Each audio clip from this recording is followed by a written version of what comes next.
series of MythBusters, There's so many things that could go wrong right now.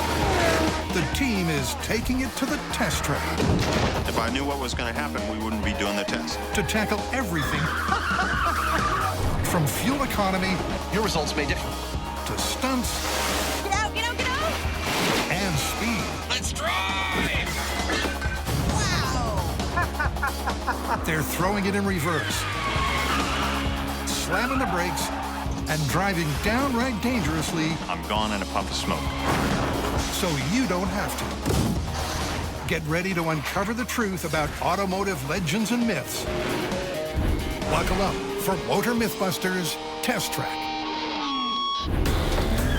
In this program, the team is shifting That's the exhaust. to reverse. Dude, this is so much fun! First up, Bike hop. Adam and Jamie attempt a Hollywood stunt driving classic. Yeah! The rearward getaway. Oh, fruit stand! Grant, Carrie, and Tori Wear your seatbelt. Yeah. Absolutely wear your seatbelt.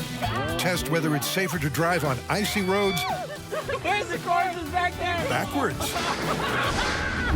And then a retro race car goes head to toe This is awesome! with itself We're going to see which one's more aerodynamically efficient.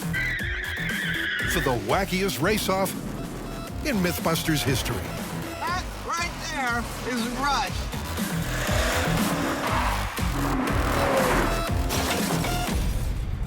So driving in reverse. Paint me a picture. Well, look, our hero, let's say, is driving down a one-way street. He thinks he's home free, but blocking his path is a villain in a car. He's got nowhere to go, so using the only avenue open to him, the hero throws the car into reverse and backs up, bobbing and weaving through traffic at high speed to eventually evade his chaser.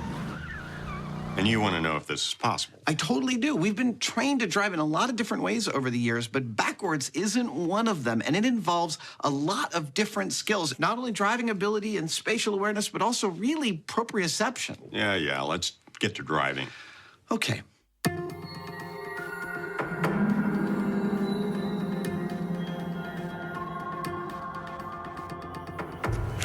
Beautiful day.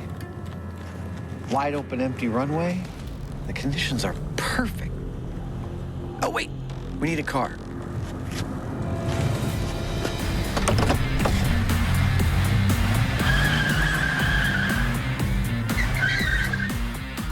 You ordered a car? Indeed I did, sir. Perfect timing.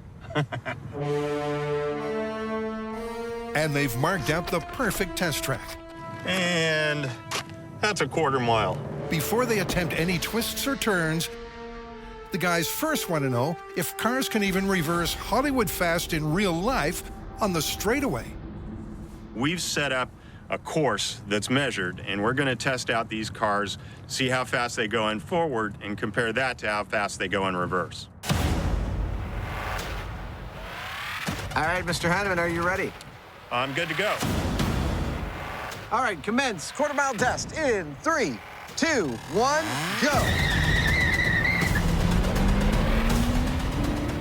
Here it comes. 80 miles per hour. It's a good start for their converted cab. But how will that speed compare when it's back to front? Most cars you're ever going to run into have only one reverse gear, which means that the top speed of your car in reverse is ultimately limited by the reverse gearing and the speed at which the engine is turning over. Now, will our car be able to go as fast as they seem to go in the movies? That is just what we're about to find out. On Adam's count, Jamie will go full throttle. Okay, Adam, I'm in place and ready to go in reverse.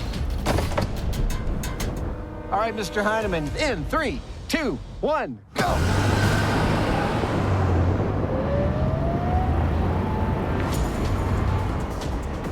$49.50, 52, 53.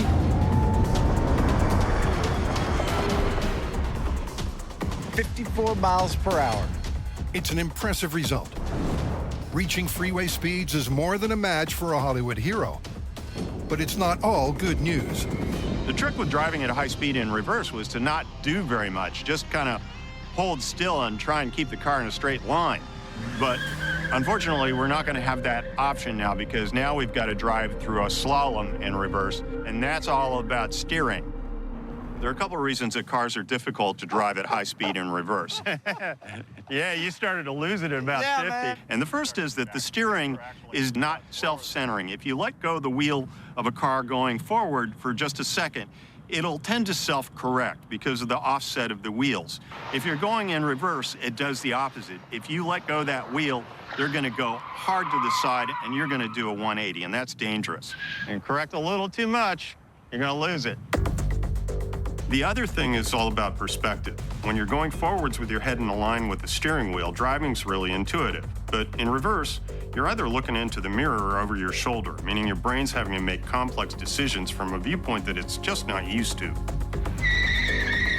And so when things go wrong, you're gonna flip the car or something bad. Given their struggles on the straightaway, today's test looks terrifying. This is what we call the diving in at the deep end test. We've got a course that's full of the kind of challenges a Hollywood hero has to face, and we're gonna see if we can reverse through it at high speeds without crashing. This is why we have insurance. It's a course that a movie maestro would finish in a flash. But how will the MythBusters manage? All right, first run in 3, 2, 1, go. Adam's off. And from the outset, he's ignoring the mirrors. Whoa! Oh, there goes a cone. And going with the over-the-shoulder technique.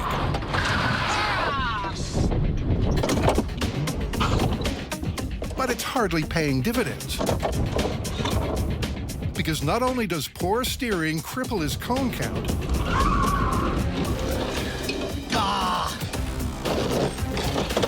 his slow speed means his time is terrible. How did I do? 1 minute, 7 seconds. 1 minute, 7 seconds? I'll tell you what that does. It wreaks havoc on my neck. Well, I had a couple of screw-ups on that one. It's very hard to gauge how hard you need to hit a turn in reverse, because all of your metrics for reaction in terms of how the car moves are way off kilter. It's a far more sensitive device in reverse. Indeed. But can Jamie master the method and reverse this Smith's fortunes? All right, cowboy, here we go. And 3, 2, 1, go! I love that this is our job. Unlike Adam, Jamie's using the mirrors and the over-the-shoulder system. But it's not a winning combination. Because his crash course is even worse than Adam's. Eventually, he crawls to the finish line in a sluggish 72 seconds.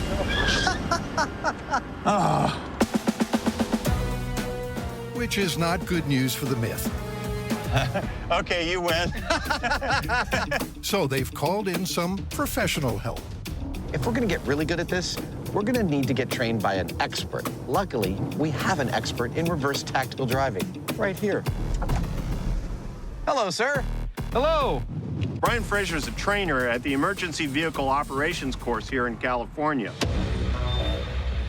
All right, Brian, where do we start? We're gonna put barrel here, 2 barrels here, one on each side of the car. All right.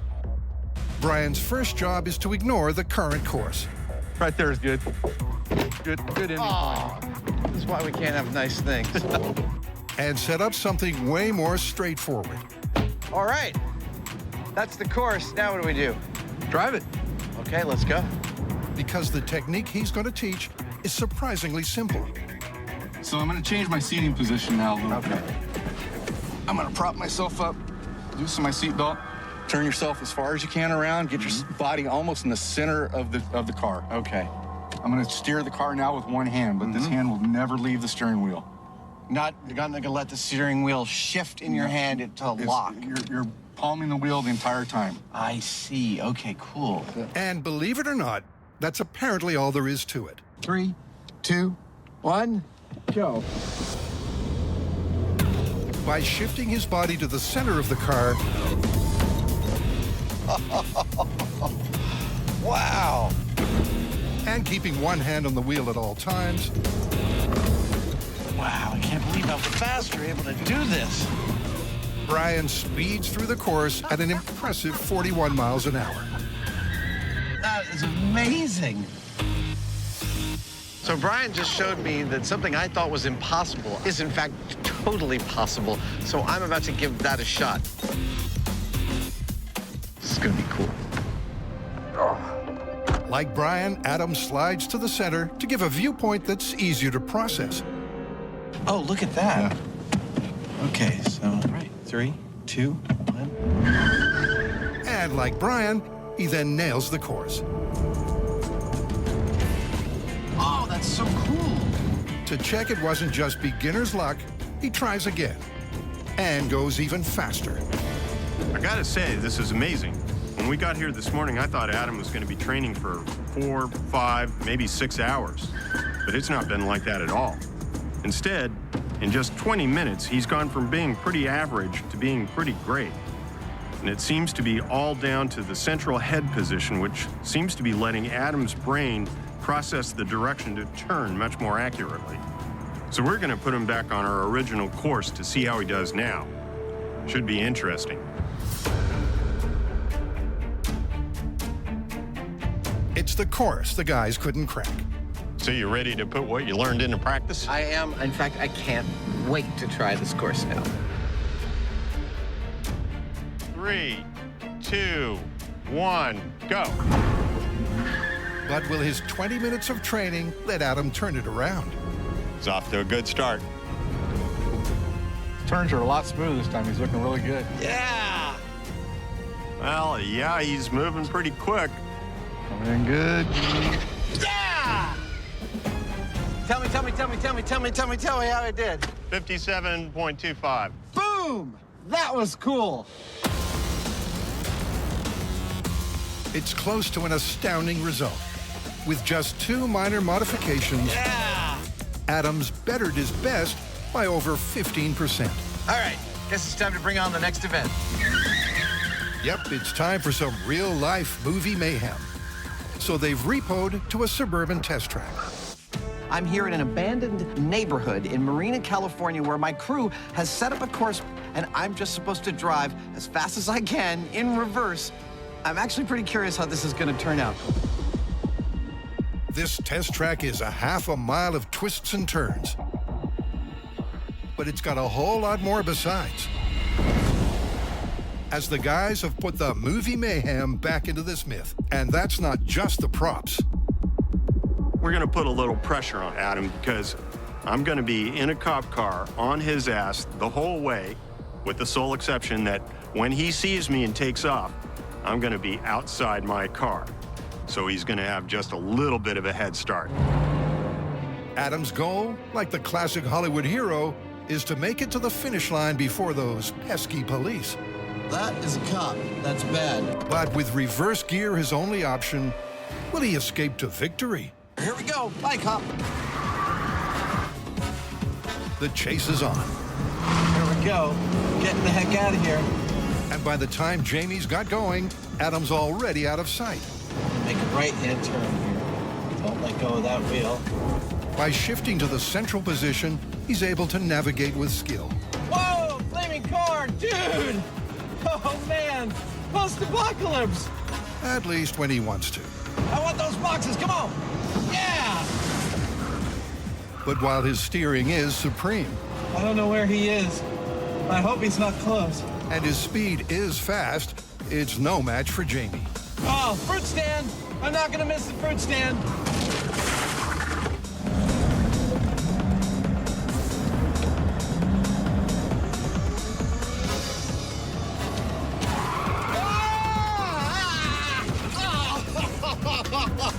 Adam may be down, but he's not out, as he reverses back uphill. Ah! I'm going still! A strategy that the Heineman then copies. With both drivers now revving in reverse, it's a case of who's gonna blink first.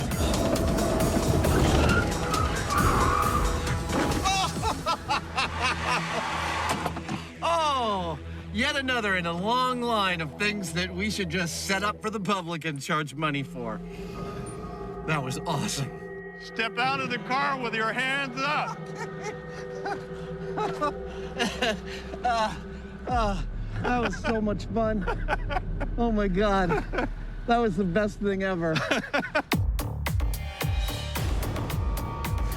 Well, that went pretty much as good as I could have imagined. First off, the course was amazing, full of all sorts of really interesting obstacles, from fruit stands to dudes fixing their cars to, come on, a flaming car. I also was able to go through it really fast. I mean, fast enough where I almost lost control of the car on a couple of the straightaways. Like, it started fishtailing, but because of Brian's training, I was able to bring the car back under control. Ho-ho! Almost lost a little control there. Then, I actually spun out and Jamie hit me, but again, in reverse, I bolted back up the hill and Jamie chased me, and it was all going pretty good. But I was going too fast on the accelerator, and I spun out, he jammed into my front wheel, and I could not move. Test over. So how you want to call it? I have to say, I started this story thinking it was going to be handily busted, and I am now thinking that it's actually plausible. It's not unreasonable how much speed and maneuverability you can get going in reverse. Yeah, I mean, both of us, I think, if we had our choice, would go, you know, front forward. Yeah.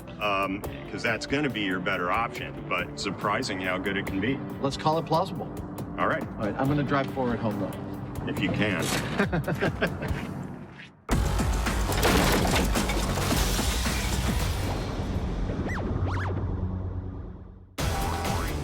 While Adam and Jamie head back to the shop to reverse engineer their next myth, Grant, Tori, and Carrie are backing up with one of their own. The idea is that it's better to drive in reverse on ice than to drive forward. Backwards. Yeah, does that sound crazy? It's absolutely crazy. Actually sounds like a lot of fun to test to me. Let's do it! The teeth-chattering test track for this one is an unused section of the South Lake Tahoe Airport. It's the California Highway Patrol's driver training site. A snow plow compacts the thick layer of snow into ice. Look how slippery that is. What? Whoop, whoop. And carves out a course for the cars to follow. Is anybody else having snowplow nightmares? Finally, the team lays out traffic cones around the entire perimeter.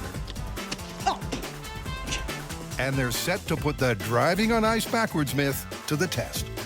Track's all set up. We have all our cones down. This is a very real-life situation. We have snow, we have slush, we have ice. I think we're ready to test it, so let's go over how we're gonna do it. We'll go at 15 miles an hour forward and then going backwards and see which one performs better overall. We've got a couple types of cars, a rear-wheel drive and a four-wheel drive. So let's do the same set of tests, forward and reverse, see if that makes a difference. I'll take front-wheel drive. All right, I get the convertible. All right, I'll take the four-wheel drive. Great. Cool. The car's different drive systems either propel their front, rear, or all four wheels. By testing all three types, the team will learn if they have different traction abilities and can hold the road better in reverse. Carrie's going to take the wheel first. 15 miles per hour is the set speed limit. Slow enough to be safe, but fast enough to give the wheels of the cars enough momentum to move through the slush. Carrie, how many times have you driven on the snow? This is actually the first time I've ever driven on snow. Nice. Here we go. This is forward, 15 miles an hour, front-wheel drive. Carrie hits the gas. Whoa! You can start off slow. Okay, I'm at 15. But even driving at such a low speed quickly loses her grip. Keeping 15. I'm sliding a little bit here. 15 feels a little faster on this slush. It's not long before she takes out her first victims. Number 2. And then she just can't seem to get back on track. You went off the track. Get back on the track. Go between the cones, Carrie. Oh my God.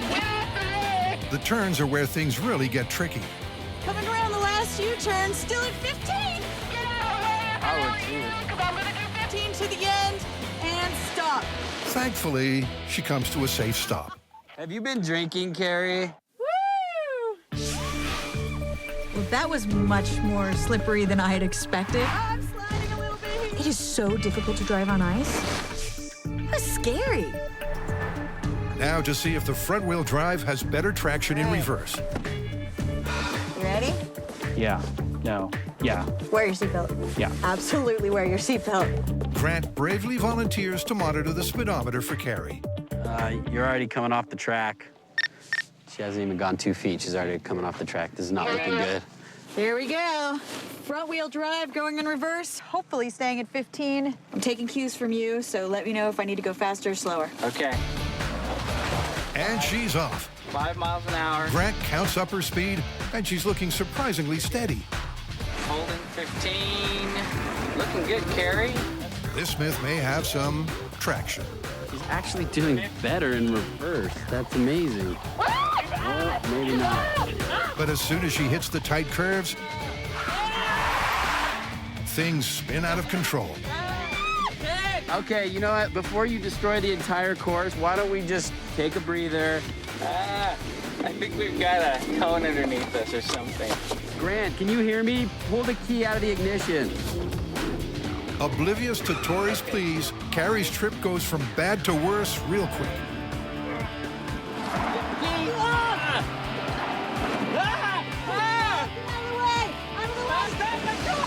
Stop the car! Why didn't you take control of the situation? She destroyed the whole course! You're crazy! So it's clear that driving backwards in the front-wheel drive was way more dangerous than going forwards. I think that the main factor here is that driving backwards at 15 miles an hour is very difficult as is. And the amount of traction that you might possibly gain from going in reverse will not compensate for the fact that it's just too wily going backwards. On the cone count scoreboard, driving in reverse, Carrie wiped out a wily total of 14.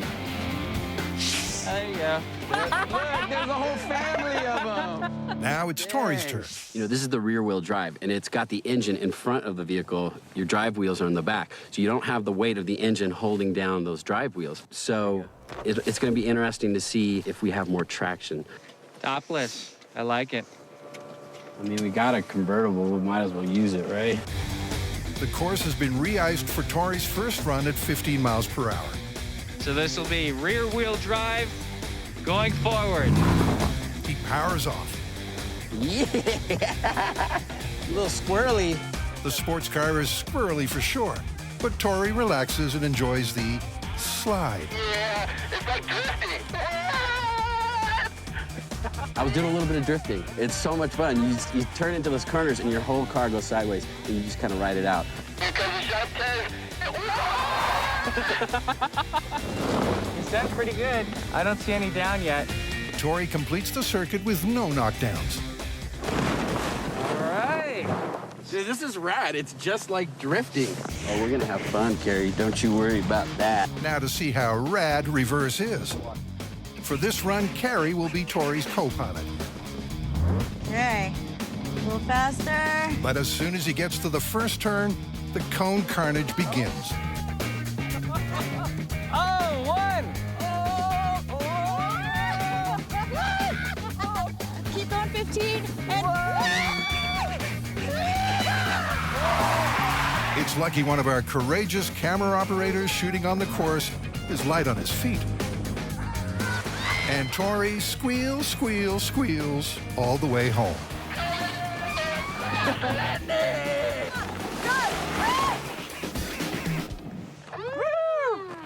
Wow. I would have to say it's pretty obvious. Going in reverse, even though you might have more traction, you don't have any control of the vehicle. On the leaderboard now, Tori's reverse cone count is 12, just 2 less than Carrie. Now it's Grant's turn to take the wheel. His vehicle is a mighty 4-wheel drive. You've got the benefit of having all 4 wheels going through whatever it is you're trying to go over. And hopefully, you'll also get the benefit of traction. from those tires. This is four-wheel drive, 15 miles an hour, forward around track. Here we go. Into turn one, little sliding. But not bad. I'm feeling in total control. Grant's drive around the course is like a walk in the park. Little sliding right there. Last turn. Whoa, a little slide. Still looking very good, very good. Grant didn't hit a single cone. Not bad. Look good. Flip it around. All right. For his driving in reverse attempt, Tori will be Grant's speed monitor. I have full confidence in your driving capabilities. Good. That makes one of us. Hit it. You're at 10 miles an hour. Grant cruises up the straight and rounds the first bend riding high. You're looking good, you're looking good. He's doing well. Wow. Suddenly, the wow turns into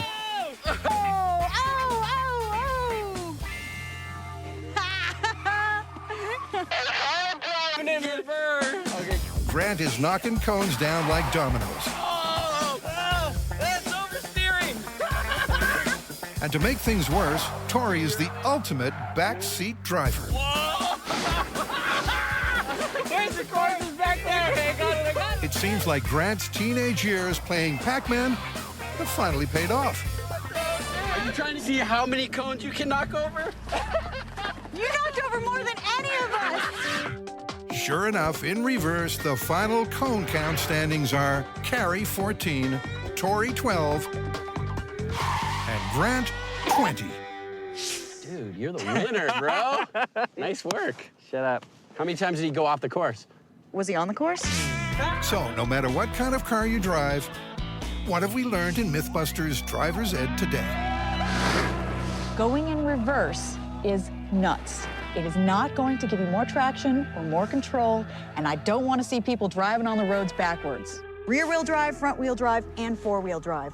Totally busted.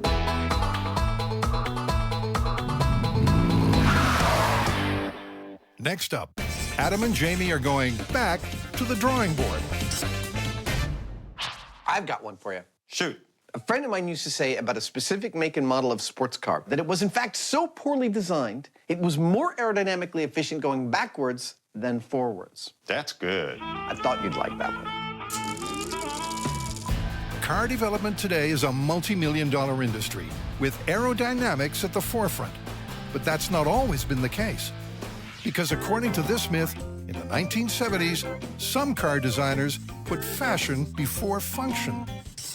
Crafting cars that sure look sleek may have actually been more aerodynamically efficient if the body was switched 180 degrees. So what kind of car are we talking about? That's an interesting question, actually, because this claim turns out to have been made by a whole host of automobiles from Europe, Asia, America over the last 40 years. But after extensively crunching the references we found on the internets, we have honed in on this as the most commonly cited culprit of this myth. Well, since this myth is all about aerodynamics, let's test it out in the wind tunnel first. That's exactly what I was thinking. Ultimately, this full-speed fable will come down to the most random race-off in history. But before that checkered flag, it's time for some small-scale science. This is a 1/24 scale model of the sports car that this myth is about. Now we're going to put it in this water channel back here and inject dye into the stream of water as it goes past the car. We'll put it in and look at it going forward, then we'll reverse the car and look at it going that way to see whether we can tell any difference. Expert engineer Kurt Long's the guy with the dye. Red dye coming in.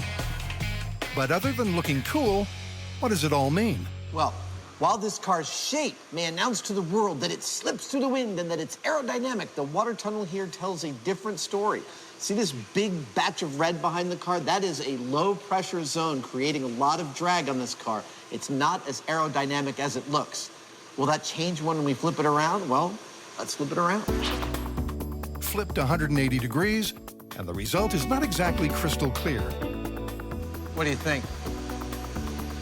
I don't know. It doesn't look that much different, really.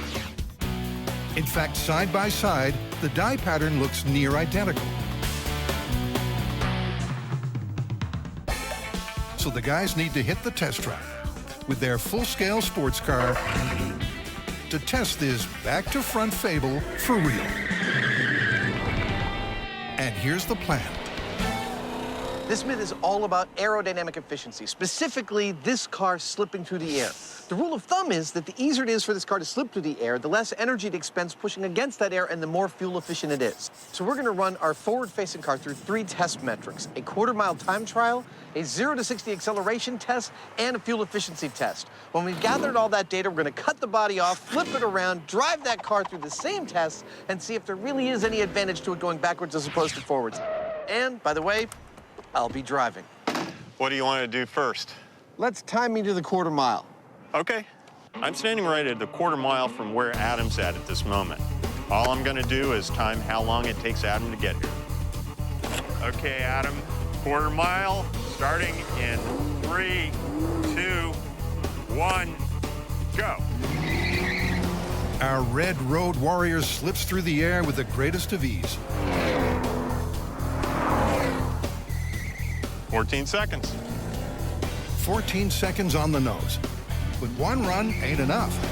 So Adam races through again. 14 seconds again. Like any good Mythbuster, Adam's happy to go the extra quarter mile. I could do this all day long. 14 seconds. In the forward position, the sports car was able to do the quarter mile in 14 seconds, very consistently. Thanks, Jamie. We'll flag that information later. With the quarter-mile testing ticked off, it's on to baseline number 2. Here's how this test is gonna go. I'm gonna start right here on the starting line. Jamie will be down there with a timer. He is gonna go 3, 2, 1, and start that timer. At the very moment he says 1 and starts that timer, I'm gonna take off from the starting line, fanging it out, hell-bent for leather, towards Jamie, like this. Now, about this far down the track, about 800 feet, Jamie will be standing here with a radar gun, and remember his trusty stopwatch, and he is going to be watching that radar gun until my speed is 60 miles an hour, and then he will click that stopwatch a second time, and we'll get the metric of how long it takes me to get from 0 to 60 miles per hour. Let's get started. All right, Jamie, I'm back in position on 1. Okay, stand by for my mark. Copy that. Start moving the car. Here we go. In 3, 2, 1.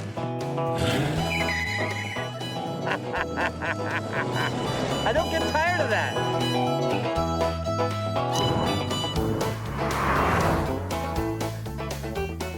Pretty quick. Looks to me like 8 seconds. And back we go to 1. I'm heading back to 1. Like the quarter-mile run, Adam's going to do the acceleration test 3 times. Go. And just like the quarter-mile run, the car is amazingly consistent. So what are the results? All 3 runs, 8 seconds. Excellent.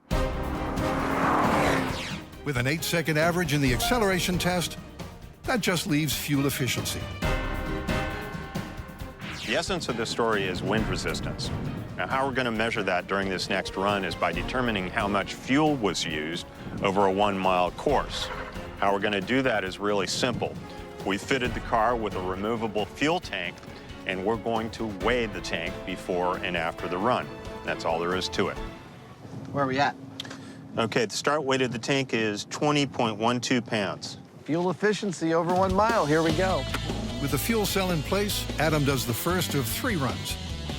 Each run is a mile long at 50 miles per hour. The results? On that last run, Adam used 0.87 pounds of gasoline. All right, well, I'll go back to the start and let's do it again. Yeah. Away we go.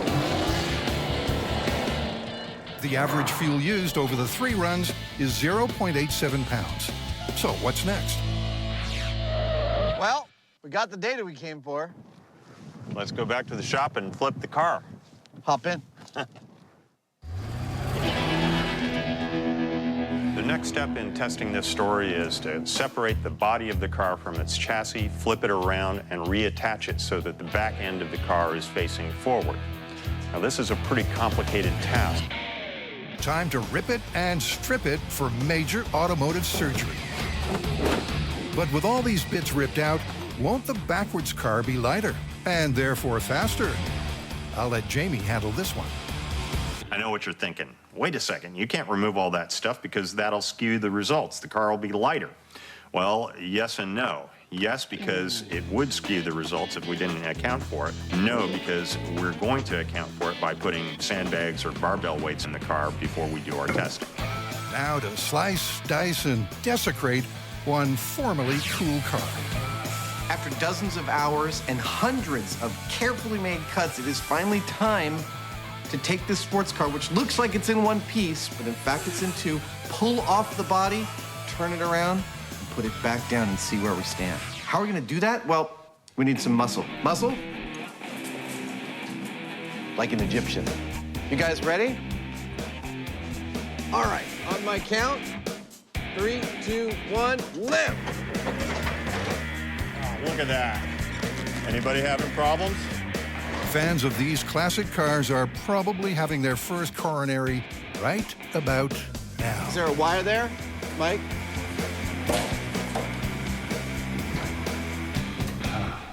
Lovely. I don't know, I like the car better this way. It's the ultimate convertible, eh? Yeah, this would be cool. This backwards beast is without doubt a world first, but it's far from an easy build. But in fact, it's mechanical maestro Mike Allen's most challenging project in 40 years. And unfortunately for him, failure is not an option. We are, in fact, about halfway there. There's still a lot that has to be excavated because you couldn't excavate too much. Every bit of these cars adds to every other bit of structure. If you cut out too much, the whole thing could just crumple like a couple potato chips in front of you. So we've got to take out structure to be able to fit it in its current orientation, and we also have to add structure to actually keep it having some structural integrity. Yeah, about halfway there. It's ready to lower. After 3 days of cutting, piecing, hammering, I think it's finally ready to lower down and stay on. Well, let's do it. Let's do it. Come on down. Tilting forward, coming down. It's good. Whoa! Hey! Nice! It's on. I'm confused. What exactly is this? This is awesome. I was afraid. Now I'm a little less afraid. Just one more touch, and this mechanical misfit is ready to hit the test track. It's time for the most surreal time trial in MythBusters history. Well, I know for all intents and purposes it looks like I'm sitting on the hood, but check this out. That's the exhaust. This falls into the category of tests in which I have no preconception and no idea what the result is going to be. And those are the best days. There's 3 tests today: 0 to 60, quarter-mile drag, and fuel efficiency. For an exhaustive analysis of the Frankenstein car's aerodynamics. Adam, let's start testing. I'm ready. Let's do it. Here we go. First up, 0 to 60. The forward-facing car did 0 to 60 in 8 seconds. For the myth to be true, the backwards mobile should hit 60 in less time.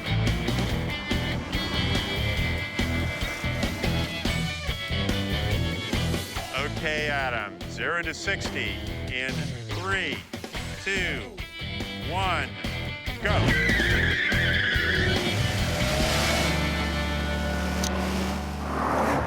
Nine seconds. That right there is rush. To get the hard data, Jamie and Adam run the tests 3 times. Not that Adam's complaining. Dude, this is so much fun!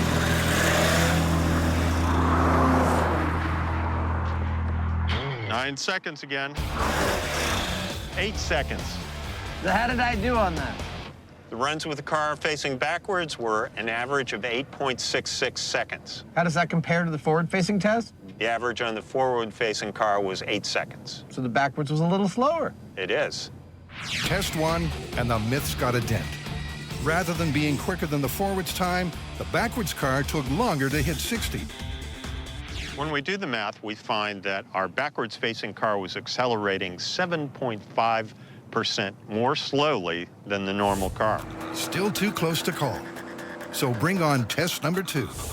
Shall we go on to the quarter mile? Let's go on to the quarter mile. Front first, it did the quarter mile in 14 seconds. That's the time to trump. All right, Jamie, I am in position and ready to go. Okay, Adam, quarter mile in 3, 2, 1. Cramped up against the rear windscreen is not what you'd call an ideal driving position, but it is very MythBusters. 17 seconds. Here we go. –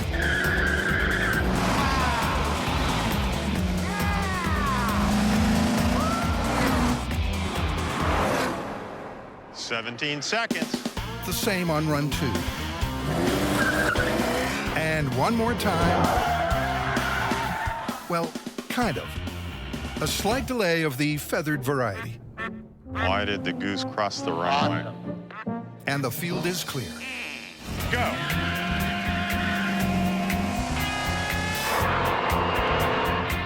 – 16 seconds. How did I do on the quarter mile? You're doing the quarter mile in an average of 16.6 seconds. And how does that compare to the forward run? Forward test was 14 seconds. A little bit slower. Yep. Nice. Over the quarter mile, our backwards-facing car was going 18% slower than the normal car. Actually, that's technically not accurate. Since we don't know the speed of the car when it crossed the quarter mile, it's more accurate to say that it took 18% longer to get to the quarter mile flat out. Whatever. Time to gas up for the backwards-facing fuel efficiency test.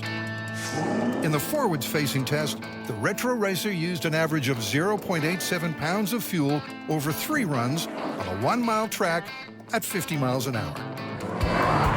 Now they're at it again, filling her up and weighing the tank. There we go, 29.32 pounds. Running the mile. Go.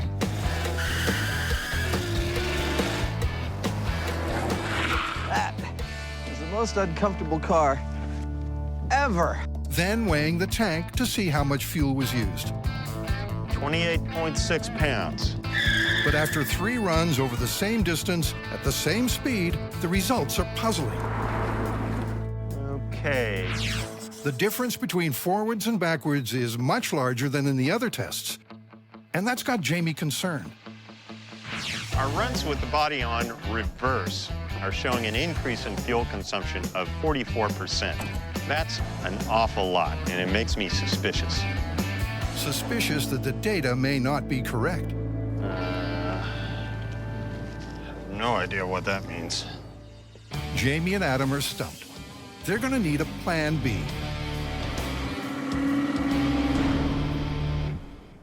I've got 2 problems with this story right now. One is our data. I don't feel like it's definitive, and I don't feel like it answers the question yet. And the second? The second is I can't shake the feeling that I want to see a race-off between our backwards-facing car and a forwards-facing car racing each other at the same time. Yeah, me too. I'm glad you're on the same page. Let's do it. So it's back to the test track for a showdown. So this is what we've come up with. 2 cars, identical make and model. One of them as the manufacturer intended, the other one with its body on in reverse. We're going to see which one's more aerodynamically efficient. So how are we going to make this race a fair fight when these 2 cars' engines might be tuned differently? Here's how. Starting from this starting line, when we hear the go signal, Jamie and I will both put our foot to the floor, pedal to the metal, and bang it out of here as fast as we can to this green flag. By the time Jamie and I get here, we want to be going neck and about 100 miles an hour. At that point in time, Mike will give us the signal, and we will throw both cars into neutral at the exact same second and drift the next quarter mile solely under the power of our own momentum, the only force acting against that momentum being the air around us. The first car, then, across this very finish line is, by definition, the more aerodynamically efficient of the 2. That's how we'll get our answer. So the 2 matching cars, which weigh exactly the same, are going to run nice and steady at 100 miles per hour. Then, at the green flag, they'll put the cars into neutral and let them drift on through to the finish. In the red car, the Baron of Backwards, Adam Savage. It's hot in here. And racing nose first in silver, Jamie High Speed Heineman.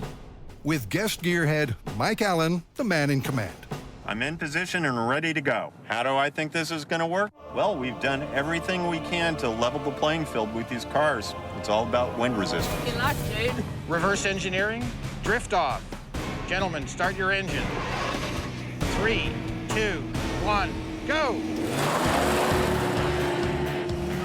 40, 60. The guys are now toe-to-toe at 100 miles an hour. Green flag approaching. And drift. Gear sticks in neutral.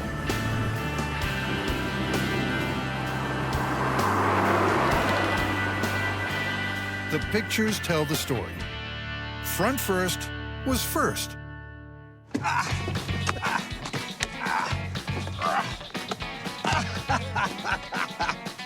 That is a result. That was. Awesome. This is shocking front-page science news. Apparently, the car designers knew what they were doing to begin with. Yep. And that means the myth is busted. Totally busted. Oh! And with that said, it's time to ride off into the sunset. Okay, Adam, let's try that again. And so concludes a downright backwards investigation. Confirming the vintage sports car runs with supreme slick and style. I could do this all day long. Thanks to the designer's forward thinking.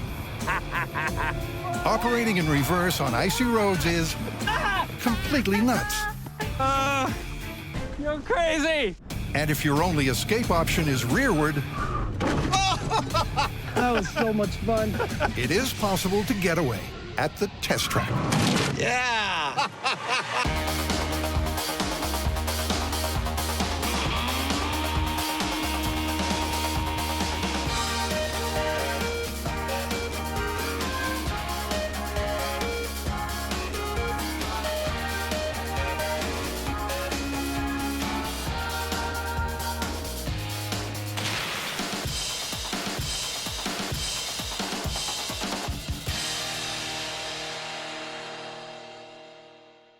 Remember, kids, don't try anything you see on this show at home. 3, 2, 1, let's go! In this souped-up series of MythBusters, There's so many things that could go wrong right now. the team is taking it to the test track If I knew what was going to happen, we wouldn't be doing the test. to tackle everything from fuel economy Your results may differ. to stunts Get out, get out, get out! and speed. Let's drive! They're throwing it in reverse, slamming the brakes, and driving downright dangerously I'm gone in a puff of smoke. so you don't have to. Discover the science behind the most legendary automotive myths. Buckle up for Motor MythBusters Test Track. In this program, we're putting together the ultimate car showdown. 3, 2, 1, go. First up, Grant, Tori, and Carrie are pitting a snowplow Oh, crap. against this humble car. Okay. Adam and Jamie test whether motorcycles Heineman crossing. are more environmentally friendly than cars. We like having you in the middle.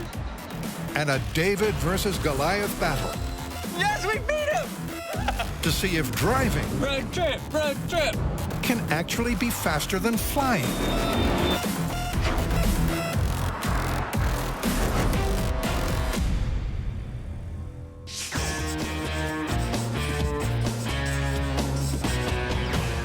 Adam, you grew up in a snowy part of the U.S., right?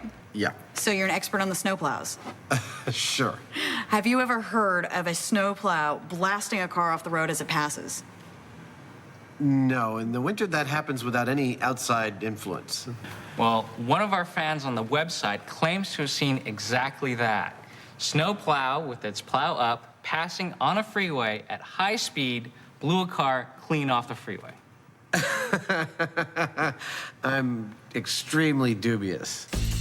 To find out, they're going to get a snowplow and a car to pass head-on at highway speed and see if the car winds up on its roof. Where do you think we should start with this one? Well, first of all, I want to know how much energy it takes to actually flip a car. Yeah, that shouldn't be too hard to do. We could take our scales so we can measure force and then pick off a few points and just try and pull it over with a static load. You volunteering your car? Not my car. Okay then, how about this one? Tori's been scouring the car yards, and this looks like it might fit the bill flip-wise. It has a high center of gravity. It has a short wheelbase. It's got a lot of surface area being so flat, and it's really, really lightweight. To find out what it takes to knock this vehicle off its tires, Tori lassos it, ties the rope to a force gauge, and attaches that to a pickup. Carrie counts off the pounds to tipping point. 500 pounds, 1,000 pounds. 1,000 pounds it peaked at. Then she calculates the surface area of one side and works out the pressure needed to push the vehicle over. I've done the calculations. It's going to take 0.21 psi to flip this car. That's pounds per square inch. They've got their test vehicle, and they've landed a busted old snowplow, which they'll need to somehow get moving at 70 miles an hour. Earlier, we noticed that this snowplow is only rated for a top speed of 45 miles per hour. Our target for this is 70 miles an hour. There's got to be a reason that they're rating it for that. At the moment, they'd be happy if it moved at all.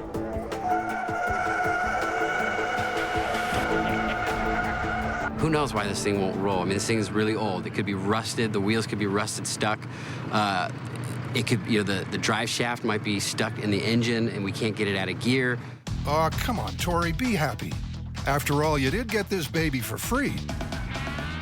A little elbow grease should get it rolling again. Dude, there's so much grease on this axle that I'm basically just making a barbecue pit down here.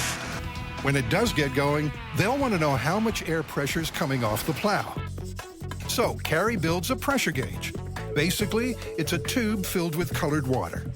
As air pushes in one end of the tube, the water level rises along a scale, marking off air pressure in pounds per square inch. An anemometer will also measure wind speed. Now, as the plow's not yet rolling, they test the gauge by bolting it to Jamie's truck and tearing off down the highway. Surely a vehicle this big and fast generates lots of air pressure, doesn't it? How fast are we going? We're at 65 miles an hour. 65? This is where we're actually getting about a half-inch reading on here, which is, way less. Remember, it took 0.21 psi to flip the test vehicle. At 65 miles an hour, Jamie's truck is pushing only a sixth of that. So what hope does the snowplow have? Mr. Bellucci's already hearing alarm bells. If you're driving down a two-way highway and a semi-truck flies by you, and I've had that happen where my car feels like it's going to go off the road just from the wall of air that it's pushing in front of it. So if I wasn't blown off the road by a semi, I don't think I would be blown off the road by a snowplow. We'll never know, Tori, unless you can get this one going. So you're just going to cut the drive shaft? Pretty much. All of it. Cutting the drive shafts will free the wheels from the rusted gearbox. On the next towing attempt, the plow inches forward. Stop. Good. Yeah! All right, cool. So it moves. It should work. It works. Nice! I wouldn't get too excited, Grant. Your wheel woes ain't over yet. One of your wheels isn't turning. It's just scraping along.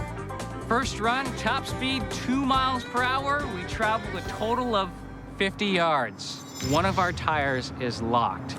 And if that doesn't spin, it's going to create a lot of friction, and it may skew the truck in one direction or the other. And so the wheels come off this experiment, both literally and metaphorically. But after some serious hours and several gallons of lube... Look at that!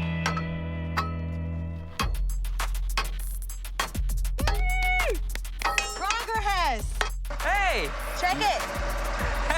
Hey! You got it working. Hooray, the snowplow goes. Yay! Question now is, will it stop?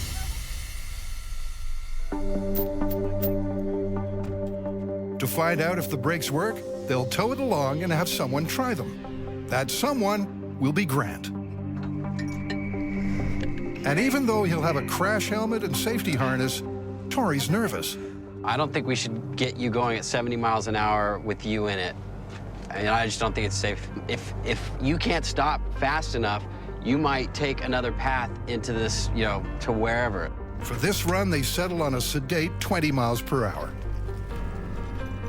And they're wise to be cautious. Let's face it, nothing else on this relic has worked so far. What are the odds the brakes will? All right, we're at 20 miles an hour. We're at 20 miles an hour. Okay, ready to brake in 3? Ready to brake in 3, 2, 1, now. Grant stomps on the brake. Nothing. He yanks the emergency brake. But still, the plow doesn't stop. Instead, it runs over the tow chain. Oh. The chain snaps, and the plow's off its leash. Oh. Lucky it was only a slow tow. You okay? Yeah. Whew. I hit the e-brake on the snowplow, and it just started veering off to the side, and it ran over the chain, which made the steering wheel violently whip all the way around, damaged one of our cameras, and it was pretty scary.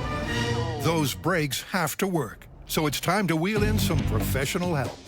Snowplow experts Pat Manning and Matt Edgman, the guys who found the plow for us. They go ahead and bleed the brake system, and what do you know? Hey, Grant, I think it's working. It's time to go for a ride. We've been out here for 3 days. This would have been the 4th day. You guys got it working in 45 minutes. Oh, man. That's fantastic. 3, 2, 1. Well, sort of. Only half the wheels are braking. But after 3 days, that's enough to get Grant excited. Yeah, baby, yeah! You guys rock! Yeah. Yeah! Okay, that's good. The brakes are working. There's no way Grant or anyone else will be in either vehicle when the test happens. So he devises a remote-controlled braking rig for both the plow and the target vehicle. When he flips a switch, a linear actuator presses the pedal. So I guess that's it. Yep, and this is the plan. The plow and the flip vehicle will each have 1,500 feet of towing cable attached. The cable will be fed through a system of pulleys, which will allow the towing vehicles to move away from the track. These are our road barriers that we're going to be using to anchor our pulleys. Right now, they're empty. We're going to fill them up with water, and after we're filling them with water, they'll weigh around 1,200 pounds. The pulleys are strapped to the barriers and ready to go. But before getting the vehicles to pass, they've got to make sure Grant's remote braking rig can stop the plow. We're going to hook it up to the 1,500 feet of cable, tow it through the pulley system, and then brake, and pray that everything works. And just in case it doesn't, I'm laying sandbags down for the last Hail Mary. In case the brakes don't work, it'll slow down the snowplow and we won't end up busting our barriers. Are we ready to go? I'm ready to go. You ready? Yeah. Let's do it. How confident are you in these brakes? Oh, pretty confident. Okay. let's hope that confidence isn't misplaced. If the brakes don't work, the plow will plow straight into barriers. Okay, Carrie, call out the miles per hour as you accelerate, and when you hit 70, get ready for a little bump. Okay, rolling in 3, 2, 1. Carrie accelerates. Like some horror movie monster, the plow lurches to life. 10 miles. They're aiming for 70 miles an hour, but the car's struggling to pull the plow up to speed. Carrie only reaches 40 before Grant has to brake. Okay, I'm gonna brake. 3, 2, 1. Oh, crap. The Plow doesn't even slow down. Oh, no! Oh, man. Well, let's see I guess if that would be 100% carnage. Tori, you're 100% correct. I think that rear wheel that's been giving us problems is locked up again, and we're dragging that. I fired the actuator, and, well, just kept right on trucking. This is how things usually look after a MythBusters experiment, not before. I'm thinking we're gonna build a wall of sandbags. At least That might be our best bet to stop this thing. You mean, so you spent 3 days on a remote control trigger and we're gonna put a wall of sandbags in front of it? All right, this has been like the most troublesome myth I think we've ever done. To get the job done, the team needs a new plan of attack. This snowplow is kicking our butts. There's no way we're gonna have time to test to see how much wind the regular plow is pushing. Okay, well, I say to save time, from here on out, we build the largest plow we possibly can. I mean, something ridiculously large that's, you know, as tall as a cab, but still drivable on the road. If that can't flip it, nothing will. Way to cut to the chase. I like it. Let's do that. The Plow's been behaving like Frankenstein's monster. Now it's starting to look like it, too. They weld a steel frame to the existing plow and attach sheets of plywood. They hope the added surface area will funnel a strong enough blast of air to flip the vehicle. Meanwhile, just for a change, Grant's fixing the brakes. We had a brake system failure yesterday, and Matt, our snowplow expert, came in today and had a look at it, and he thinks that we weren't pressing down the pedal far enough. So what I've done is welded up a new bracket, and I've pushed it in. With that done, the truck is ready to roll again. Time to see if the monster plywood plow can push enough air to flip the test vehicle. Okay, here we go. In 3, 2, 1, go. Okay, the snowplow's moving. Now there's no turning back. The plow hits 60 miles per hour, faster than it's ever gone before. Will the vehicles cross paths or crash head-on? They pass like ships in the night, the distance between them just a few feet. The target vehicle doesn't so much as tilt. All 4 wheels remain firmly on the test track. After everything that's happened, finally they have a successful test. Now, Grant just has to bring both vehicles to a gentle stop.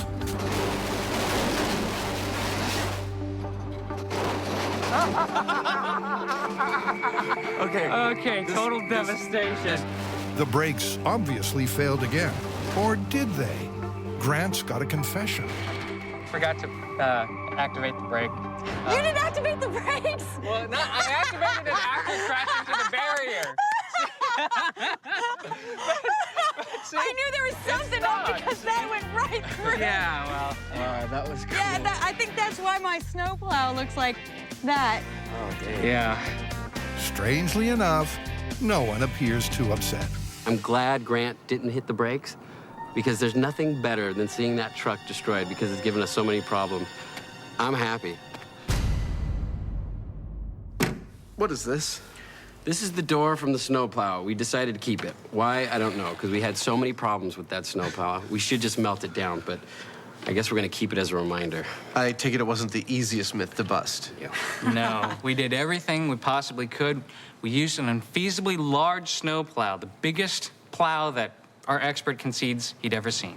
Also, we used a really small, lightweight car. And we did get the car to pass the snowplow about 4 to 6 feet apart. At 60 miles an hour, nothing happened. Nothing. It didn't flip.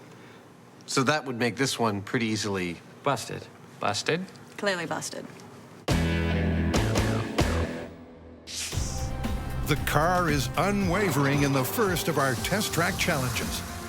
Round 2 will present a very different test against a very different contender, the Steel Horse. Jamie, you're a fan of motorcycles, right? Ever since I was 16. Really? They've had motorcycles that long? Here we go. Okay. There is a trend apparently going on where people, including fans of MythBusters, are trading in their cars and driving motorcycles instead because they believe that's the more environmentally friendly choice. And what's their logic? Their logic is simply that because motorcycles are generally more fuel efficient than cars, they burn less gas and thus they must be better for the environment. Sounds sensible. But there are people that say not only is that not true, they claim that motorcycles pollute far worse than cars. Well, that sounds like something we need to investigate. I totally agree. Well, why don't we get some of the most popular models of the last 3 decades? A representative sample, right. Some cars and bikes from the 80s, the 90s, and the noughties. The noughties are 2000 till 2010. That sounds like a perfect way to do this. Well, let's get our hands dirty. Okay. Whoa, where are we? This will be our base of operations. Let's walk you through the particulars.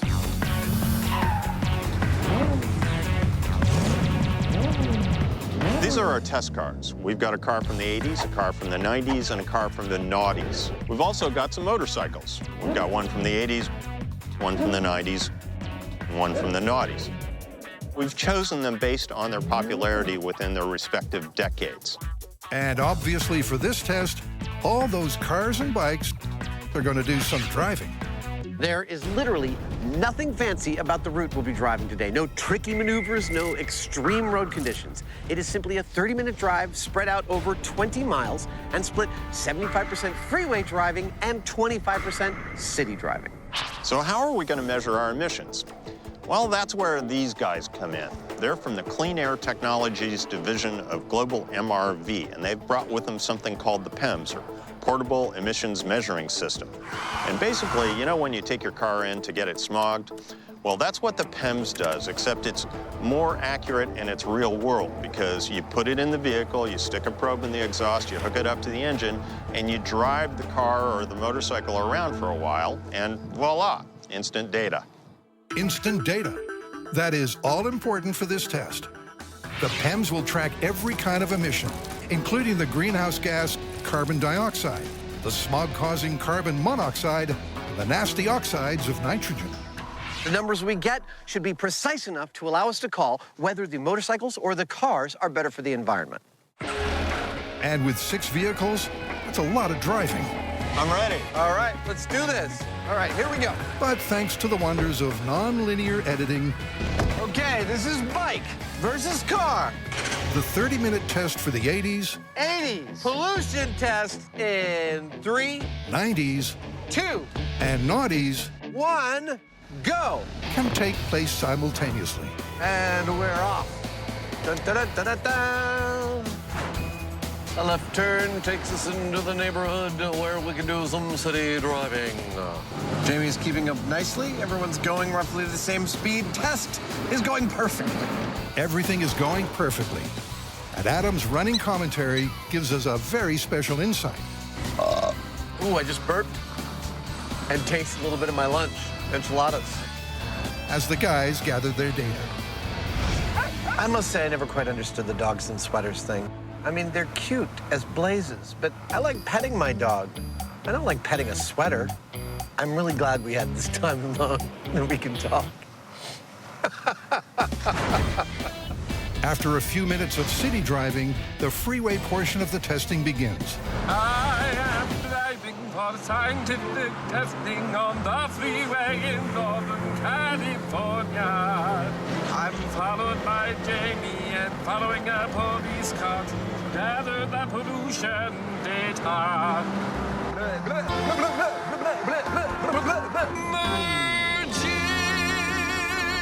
This monologue, it's not even half crazy. It's like full crazy. While Adam's been keeping himself entertained, a traditionally stoic Jamie has been putting the bikes through their paces. Eventually, after 30 minutes at each vehicle, the testing comes to a close, and Adam finishes how he began.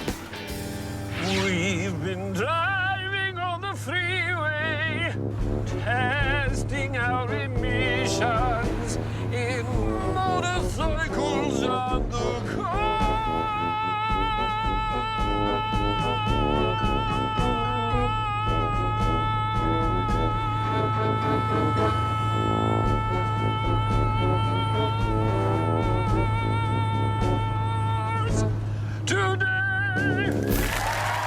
Thank you.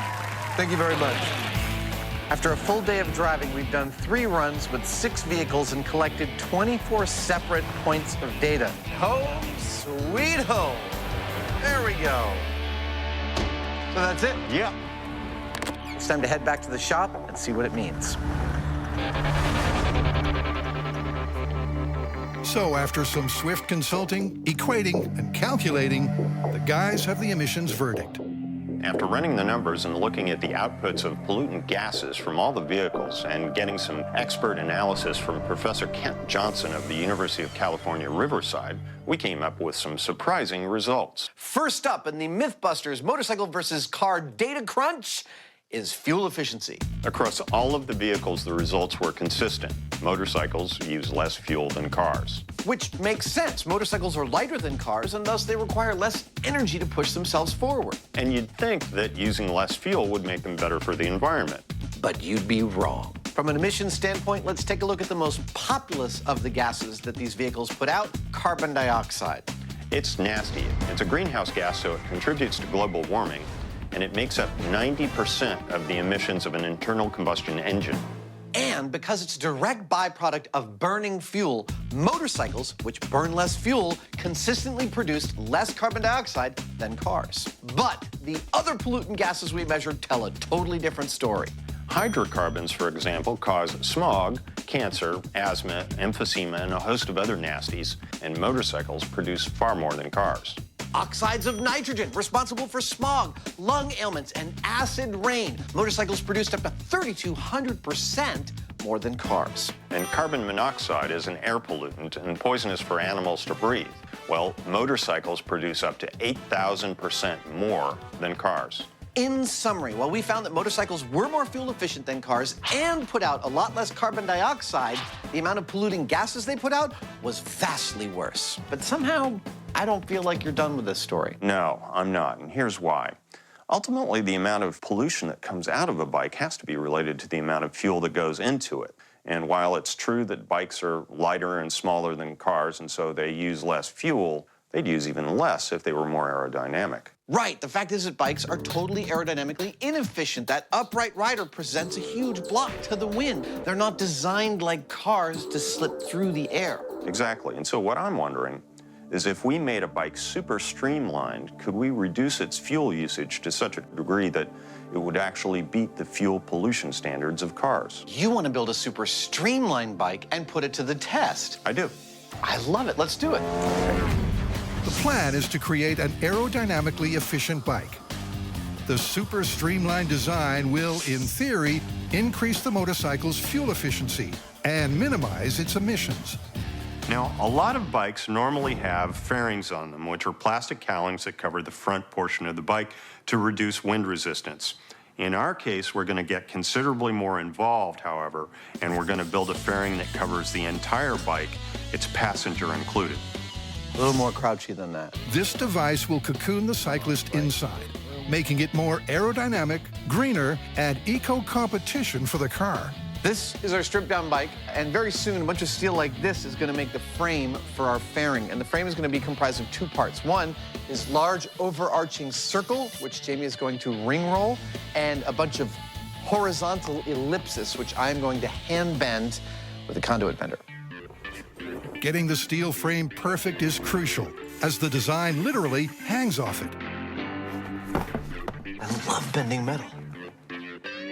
Soon, what starts out as a series of bent steel rods is welded together to become one half of the fairing. Wow. That is a pretty thing. It is, isn't it? I don't care what it's for. It's just plain lovely. Yeah, let's make a whole bunch of them. A little more measuring, welding, and bending, and they've got what looks like a giant hamster ball. That is freaking sexy, man. More surface area, but it's smoother. Oh, yeah, totally. With the sphere complete, they cut out the part where the bike will go. I like it. When I was a kid, I would have killed for one of these. Were you ever a kid? No. And since the bike fits snugly, it's time for the Comet to get its tail. How about that? That is freaking awesome. It's starting to look sexy. It's kind of different, you know? Dude, that is insane. It looks awesome. It's perfect. I don't think we could have made it any narrower, tighter. Really, there's almost nothing wasted in this shape. It's a perfect teardrop. A perfect teardrop. But there's just one more thing to complete their aerodynamic design. So this frame that we've spent all this time building isn't what makes this bike more aerodynamic. It's actually the skin we put on top of this frame that will do all of that work. And this is our skin. It is a roughly clear plastic that shrinks when you heat it. So we're going to put it all over this frame.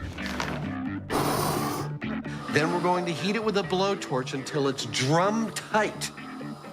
And that ought to make this the aerodynamic, fuel-efficient bike of our dreams. An aerodynamic bike of their dreams, and all by reducing a little thing called drag. That's looking great, isn't it? Yeah, it is. It's cooling down right now. That's when it shrinks, huh? Yeah. And in no time at all, the fairing is skinned. That is really, really pretty. That just looks freaking awesome. That was worth the wait. The fairing is finally complete. And just as the guys anticipated, the bike looks like a teardrop crossed with a comet.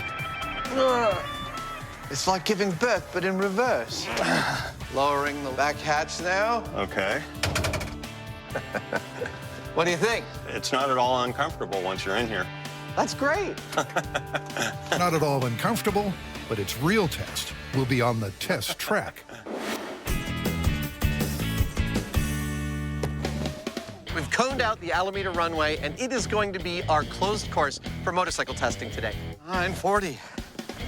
We're going to use it to replicate the exact same conditions of freeway and city driving we had for the first round of vehicle testing. Jamie's going to start out on the motorcycle and do 7 laps all the way down to the end of the runway and back, which gives us 15 miles of freeway driving, just like we want. This is both the start line and the finish line after a bunch of laps. Then I've marked out a little city course of some stop-and-go traffic, and that Jamie has to do 25 laps of to give us the 7.5 miles of city driving we need, and that should give us a set of comparable numbers. No city course is complete without signage, and we've got signage. Heinemann Crossing. The course is fully set. We are ready to test. All we're waiting is for Jamie to arrive on his shiny new motorcycle. And here he comes now. On a steel horse, he rides. You know he's wanted, dead or alive. Yep, first is the baseline for the bike without its fairing. But before Jamie gets on his bike, why did he choose it for the Beat the Car test? The name of the game here was to find a motorcycle that is as environmentally friendly as anything currently available on the market. That means it needs to be of relatively small displacement, fuel injected, have a catalytic converter, and any other pollution controls available on motorcycles as of this date. So that's why we've selected this bike. It's a 250cc late model single-cylinder motorcycle that meets all of those qualifications. And once again, the PEMS will sniff out all its emissions for this baseline test. Are you ready? I'm ready. All right, remember, 7 big laps, 25 small ones. I'll be counting them down. Here we go, late model, low displacement bike test. And 3, 2, 1, go! Oops. One more time. In 3, 2, 1, go! And now we wait. First off, Jamie goes round in circles at 50 miles per hour for 15 miles of freeway driving.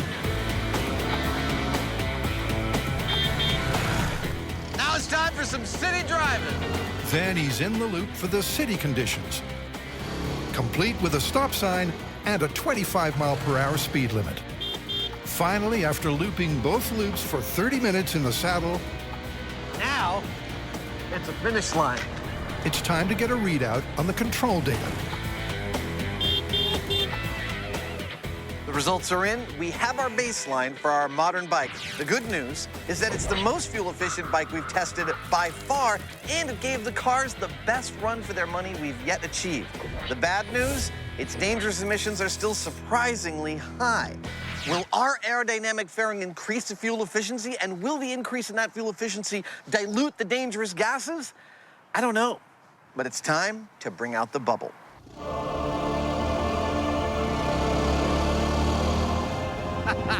bubble bike is ready for testing. Same track, same speed. Let's see how it stacks up. Their pimped-out ride should reduce the drag on the bike and make it far more fuel efficient, and thereby minimizing its harmful emissions. Now it's time to put my money where my mouth is and see whether this thing does what it was designed to do, which is to improve the aerodynamic efficiency of this motorcycle and hence reduce its impact on the planet. Hopefully it'll do that and I won't crash or something in the process. Oh, the prototype approaches. Are you ready for this? I am, all set. All right, on the green flag. Bubble bike in 3, 2, 1, go! Restart. Bubble bike test in 3, 2, 1, go!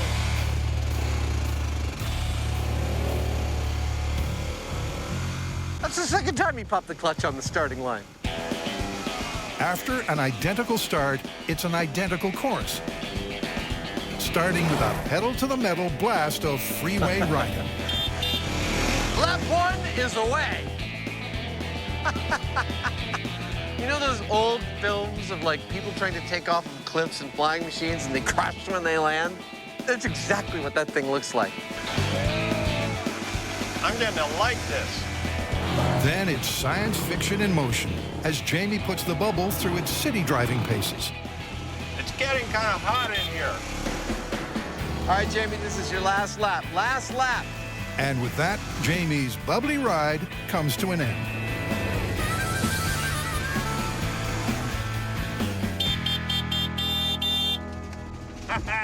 Nice work, man.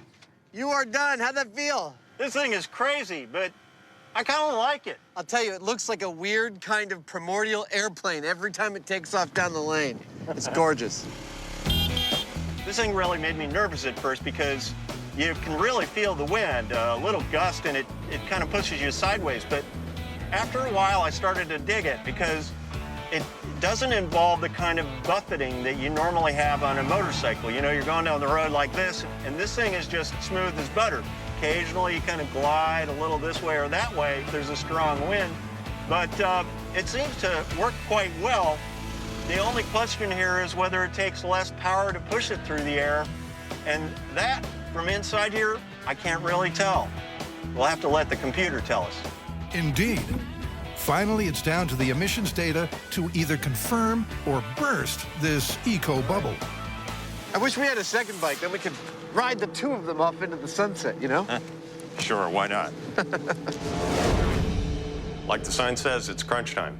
Let's have a look at the numbers. All right, let's take a look and see how we did in the fuel economy category.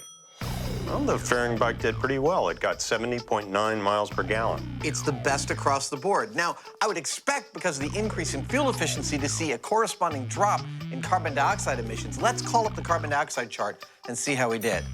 And there you go.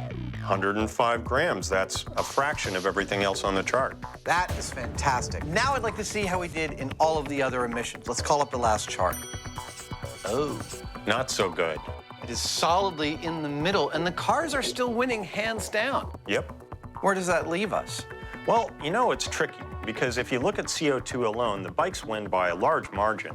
But if you look at all the other pollutants, then the cars are far better for the environment. I think it's got to be busted, and here's why. Over time, cars have made a remarkable improvement very steadily. And the bikes, well, the bikes have gotten better, but not near as much. Yep, I agree. At this point in time, it is not better for the environment to trade your car for a bike.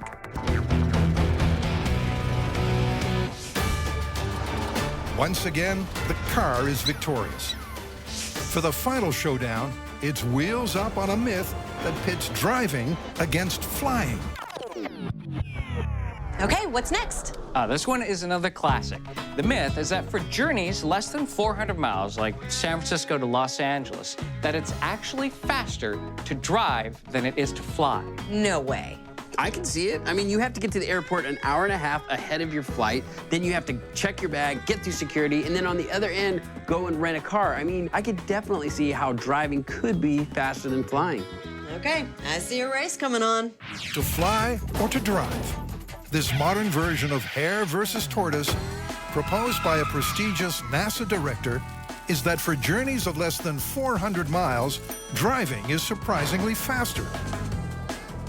But surely the tortoise can't compete with a 500-mile-an-hour flying hare. Well, to find out, it's a pre-dawn showdown. We're testing the myth that it's faster to drive than to fly on a journey that's less than 400 miles. So we drew straws, Tori's gonna fly, Grant and I are gonna drive. We're starting San Francisco, 7 a.m. Driving 380 miles to the Natural History Museum in Los Angeles. In 3, 2, 1, go.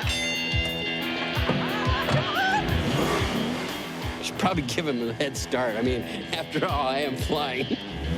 Tori's confident because he knows his ride will be traveling approximately 430 miles an hour faster, a fact that has failed to dampen Team Car's enthusiasm. Road trip, road trip. Because road trips are, well, road trips. This will be fun. There's the camaraderie. We need to urinate. Should we urinate inside of the container in the car? I'm gonna vote no. And there's the open road. And freedom from waiting around. Or not. Totally in the middle of commute traffic. Oh, it's gonna bone us. Meanwhile, on his way to the airport,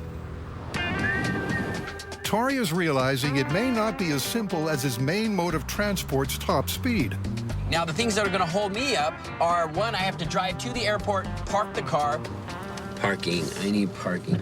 Check my bags. I got to get to the flight 2 hours before so I can get through security. That's going to slow me down. Parking. I need some parking. Now I'm starting to get nervous. And then on the other side, I have to go pick up a rent-a-car, get my bags, then drive to the location. This is going to be a close race. Luckily, I left 2 hours before the flight, so I have plenty of time to get through security. It's the key to this myth. Having to get to the airport in time to go through the time-consuming process of boarding gives our roadies a chance. And back on the road, our four-wheeled tortoises aren't stuck anymore. They've hit the freeway. This is road food, people. However, they do have to stick to the legal speed limit. No, no, no! And they are stuck with each other. It's gonna be a long trip. Do you have any good road trip stories? Let's see. Not really. But they have already covered 70 miles. And Tori, Thank you. having only just checked in, is lining up for security. We have to shut the cameras down because they won't allow us to film in there. Besides, I might get strip searched. There's some benefits to driving. I mean, I am carrying things that are over 3 ounces and in liquid form. All right, so I just made it through security, and actually it went pretty smoothly. Not too many holdups, but this part always takes up time. Putting yourself back together before you get on the plane. All right, let's go catch a plane. Meanwhile, out on the road, Grant and Carrie are eating up the miles at a steady 70 miles an hour. 290 miles to go. I think I just ran over a skunk. I thought it was all that beef jerky you ate. They may be bored, 99 bottles of beer on the wall, 99 bottles of beer. but they're always moving. 97 bottles of beer on the wall, 97 bottles of beer. Unlike Tori, who, after getting through security in reasonable time, Hope I make it to my gate in time. has come up against another air travel bottleneck. All right, so I made it to my gate. Now I have another half hour to wait before we actually board. Now this is killing me because this is eating up time where I could actually be traveling. Carrie and Grant, they are flying on the freeway. I have to sit here and wait. And that's the key to the potential plausibility of this myth. 78 bottles of beer on the wall, 78 bottles of beer. Do the logistics and the waiting around required for air travel offset the difference in speed? Take one down, you pass it around. With Team Tortoise 130 miles ahead, but only inching their way down the highway, 77 bottles of beer on the wall. our about-to-be airborne hare Thank you. is settling in for a relaxing 500-mile-an-hour sprint. Hello. Hello. You know what? Normally I don't like sitting in the middle seat, but today's a different story. We like having you in the middle. 30 bottles of beer on the wall. 30 bottles of beer. I'll take one down, you pass it around. I wonder where Carrie and Grant are. Oh, look, I think I see them. With Tori leaving his earthbound competition in his contrail, 100 miles to Los Angeles. Still? he's clearly more comfortable than his car-bound competition. All I know is my back is tired. I'm tired. I gotta. With our road warriors weary, cramped, and cranky, Tori's short 90-minute flight is already complete. I thought we were flying to Burbank. You sure we didn't go to Seattle? But although he's well in the lead, doubts are creeping in. I just landed in the Burbank airport, and we are now 4 hours into this experiment, and I am just now getting into LA. But I am a long ways away from the location. I still need to get my bag. Now, this is definitely gonna eat into my time. I need to get my rent-a-car, and then I have another 40-minute drive till I get to the destination. Carrie and Grant might have a chance of beating me. All right, let's go. And speaking of going, I gotta pee so bad. Just hang on, just a little bit more. Team Car requires relief, refreshments, and refueling. Ready, set. All right. Having to stop is a major disadvantage. Oh, God. Feel better? But it's worth pointing out they'll complete the journey on $80 of gas and drive-through. And Tori's flight was more than twice as expensive, not to mention the cost of car rental. Right now, I'm waiting for my shuttle to pick me up so I can go over and get my rent-a-car. Again, burning time. Time in which Carrie and Grant grind ever closer. And with Tori's time delays continuing to add up, hello, Team Tortoise is back in the race. That's Burbank Airport. I have my rent-a-car. Now it's off to the final destination. There might be a chance we beat him. Now, it's only 17 miles away, but this is LA. I mean, if there's traffic, this could be the longest leg of the trip. Yep, after 5 hours, it's down to the wire. And the lottery of LA's freeways. Why are we going so slow?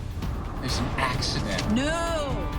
Oh, we were doing so well. Oh, shut up. No.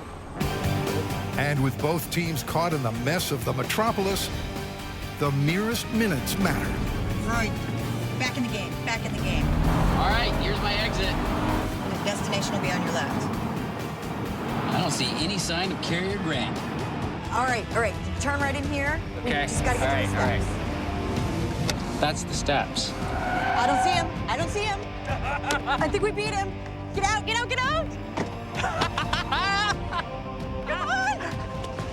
No way! That's amazing! What's our time? 5:23. Yes, we beat him! Is awesome. Hey, what took you guys so long? Did you guys hit Shut traffic?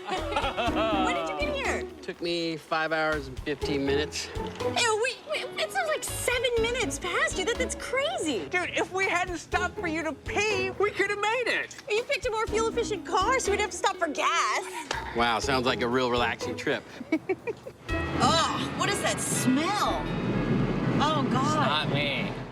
Yeah, when it comes to enjoying the journey, there's a clear winner. But as for the race itself, The myth that if you have a journey under 400 miles, it's actually faster to drive than to fly is plausible. We left at the same time this morning from San Francisco and arrived within 10 minutes of each other down in LA. Now that's 380 miles. If anything had been slightly different, one of us could have gotten here faster than the other. So, walking away plausible.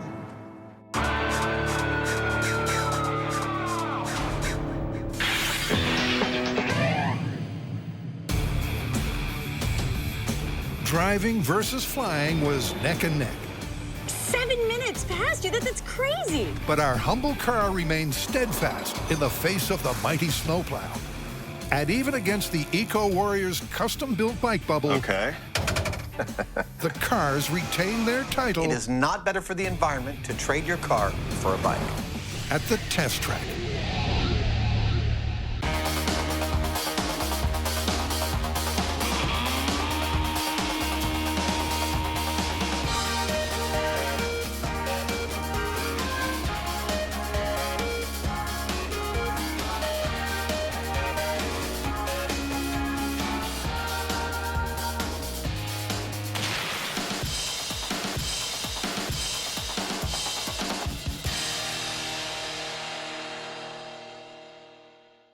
Please don't try what you're about to see at home. 3, 2, 1, let's go. In this souped-up series of MythBusters, There's so many things that could go wrong right now. the team is taking it to the test track If I knew what was going to happen, we wouldn't be doing the test. to tackle everything from fuel economy. Your results may differ. To stunts. Get out, get out, get out! And speed. Let's drive! They're throwing it in reverse, slamming the brakes, and driving downright dangerously. I'm gone in a puff of smoke. So you don't have to. Get ready to uncover the truth about automotive legends and myths. Buckle up for Motor MythBusters Test Track. Are you ready? I'm ready. In this program, the team is preparing for liftoff. This one's gonna work. With 3 gravity-defying myths. There we go. Can a rocket-propelled automobile traveling at 350 miles an hour take flight? What happened? Going hot. Is Hollywood telling us the truth? Commence fire. The car really blast off if you shoot the gas tank. Many hands make light work. And first, Adam and Jamie are testing an epic viral video stunt I think we're going to get airborne. to launch a car come hovercraft.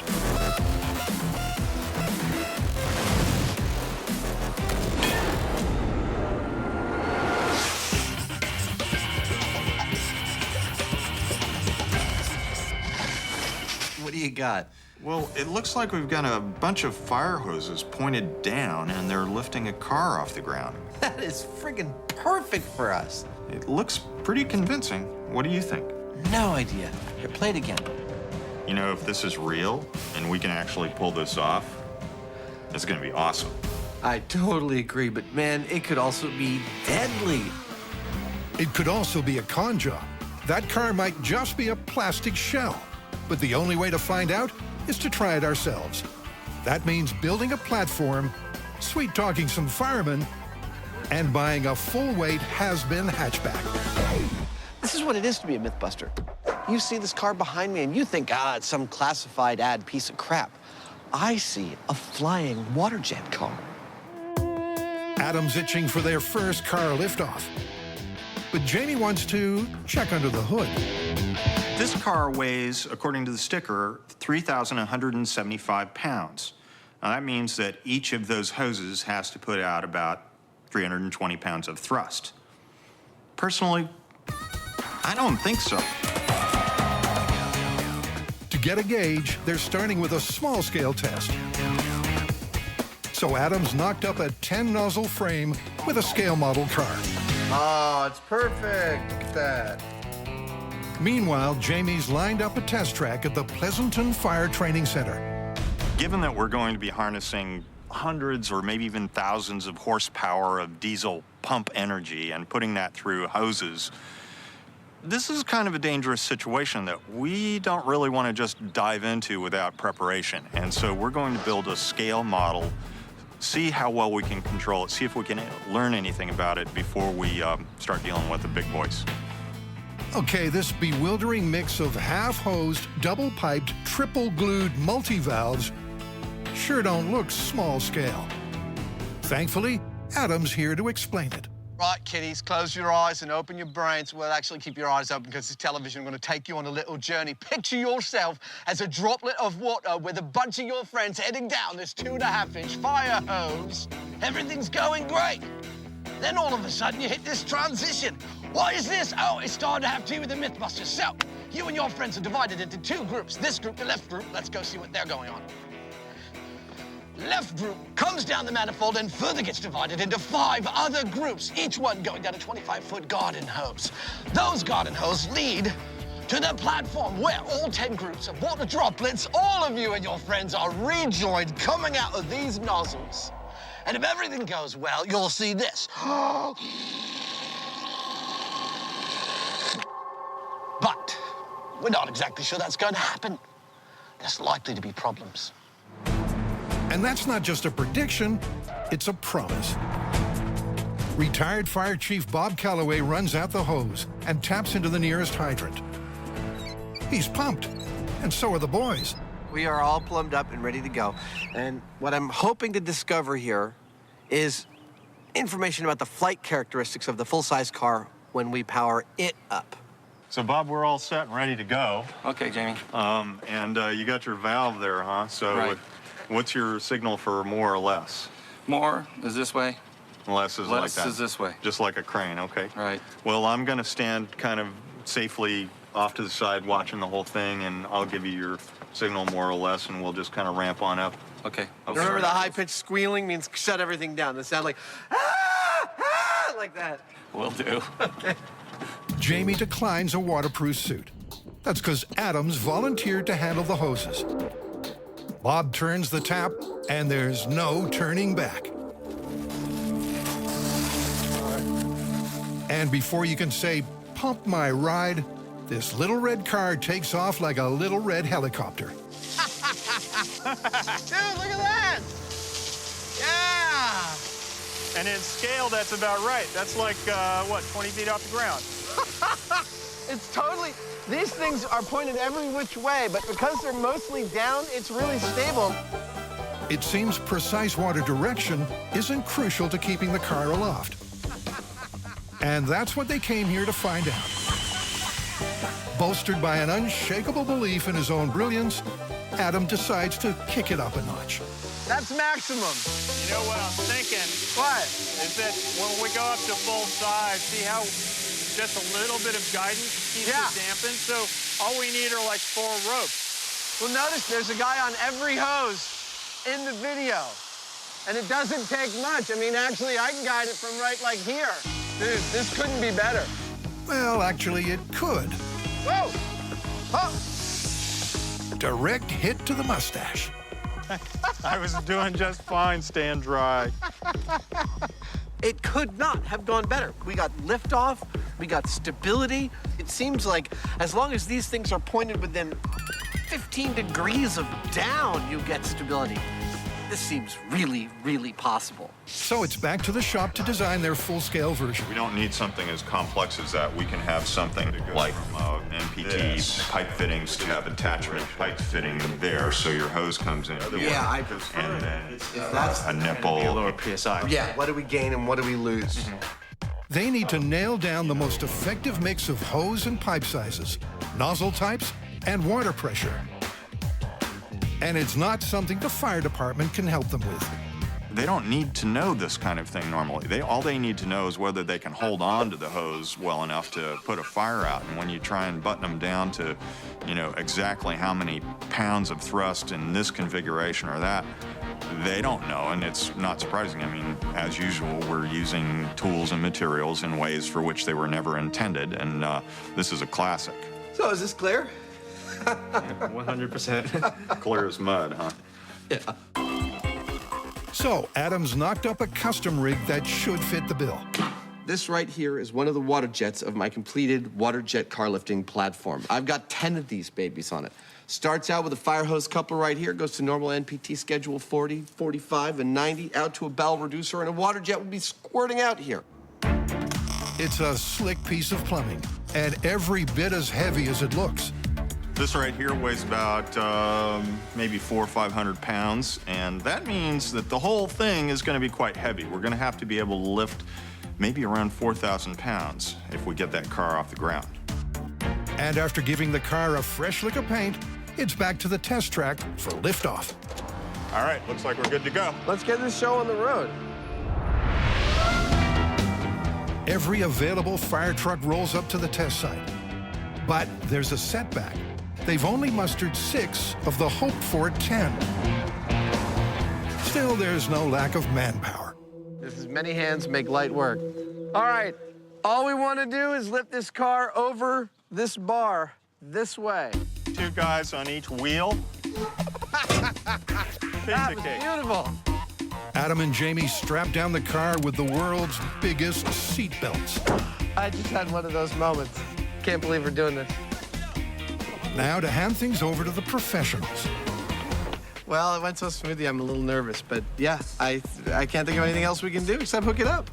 The boys have burst a valve to maximize their chances. In the wash-up, it all depends on how much water they can pump from these few hydrants, pressurized by just 6 trucks. I'm a little nervous about it because we've only got 6 trucks. The math says we should be able to do it just, but will we? I'll give you a prediction. I think we're gonna get liftoff. Whether it's a nice high liftoff or whether it's a gentle or catastrophic landing, I don't know. But I think we're going to get airborne or waterborne. Well, it's time to find out. Can a full-size, full-weight car really take flight? Dude, I can't believe it. 6 diesel engines kind of rumbling. The tension is mounting. Are you ready? I'm ready. Let's do it. I'm gonna get in position. Test number 1 starts with the standard hydrant pressure of 80 psi, which Jamie steadily raises 10 psi at a time. All right, all pumps up 10 psi. All pumps up 10 more psi. The car's not flying, All pumps up 10 more psi. and the water's a-wasting. So Jamie shuts her down. All pumps down, completely down. Okay, we're exceeding the amount of water flow for the system. Oh, no. Yeah. Well, what if we remove a couple of the hoses or just, don't power up with 2 of the hoses? Okay, why don't we try that? Maybe we'll get the lift still that we need. Because we need that pressure. Right, we need the pressure. With a fixed water supply, cutting 2 hoses will raise the pressure in the remaining 8. It's a question of finding the perfect balance. Removing a couple of the nozzles, that'll give us hopefully more pressure, less volume, and not put such a demand on the system. And we're also going to make it happen really quickly. They'll start this test at 100 psi, then lift the pressure bit by bit. 10 more psi. Once again, they fail to raise the roof or even lift the tires. What's happening is that we're not getting liftoff. Okay, all engines down. What seems to be the reason is we are exceeding the amount of water that the entire city's water system can produce in this location at a specific time. In test after test, All pumps 1, 2, 0. Jamie raises the starting pressure. All engines 170. Okay, down. Off. Repositions the nozzles. All engines 120. All engines down. And cuts the number of hoses. Now we're running on 6 hoses. We have an even balance of hoses in the 4 corners and 2 in the middle. Hopefully that'll be enough. But it's not. Try as they might, the hatchback shows no tendency to hover. But Adam might have the answer. Now, see, the problem is we've got an engine. That's why we're not getting any movement. Well, let's get the engine out. All right, let's do it. In the video, you can't tell what's inside the car and what's not. As far as we know, we're doing what they did. There it comes. There's nothing in the video we saw that said that car had an engine. And we got to get liftoff before the end of the day. So we're lightening our load by a few hundred pounds. Daylight's fading, And this next test is pretty much make or break. This one's gonna work. I hope. Up on 6. With 6 engines, 6 hoses, Come on, baby! Up, up, up. and no motor, the car finally takes flight. Up on 3. Up on 3. Up on 3. And isn't this a thing of beauty? 15 feet high for a full 45 seconds. Okay, down, cut it. Oh, yeah! Nice landing! The new rocket cars start up a little rough, but once they're airborne, they're beautiful. It worked. I didn't actually think it was going to happen, but it did. Well, just like the video. We got it. And I got to say, it was beautiful. It was a moment I didn't want to end. I'd say we've confirmed this one. Confirmed it is. It was cool, though. It looked so unlikely. But these guys, whoever they are, seem to know their business. The video is verified. You know, of course, this makes me want to make a backpack. Of course it does. Or maybe like a hoverboard.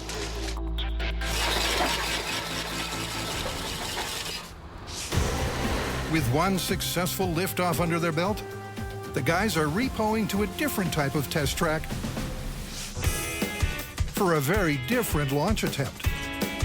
Here at the Chabot Marksmanship Range, they're still under the watchful eye of local firefighters. So, Adam, what are we doing out here with all these guns in this car? Well, the MythBusters caddy is actually going to help us put a very famous myth to rest, one that is constantly perpetuated by Hollywood, which is, if you shoot a car in its gas tank, will it actually explode? In countless Hollywood movies, we've seen a well-placed slug explode an auto. Will the caddy be the next one to be blown sky high? The MythBusters know all firearms are dangerous and should only be used responsibly and in a safe environment. So, do not try this at home. To test this myth, Jamie will have to shoot the Cadillac's gas tank. Commence fire.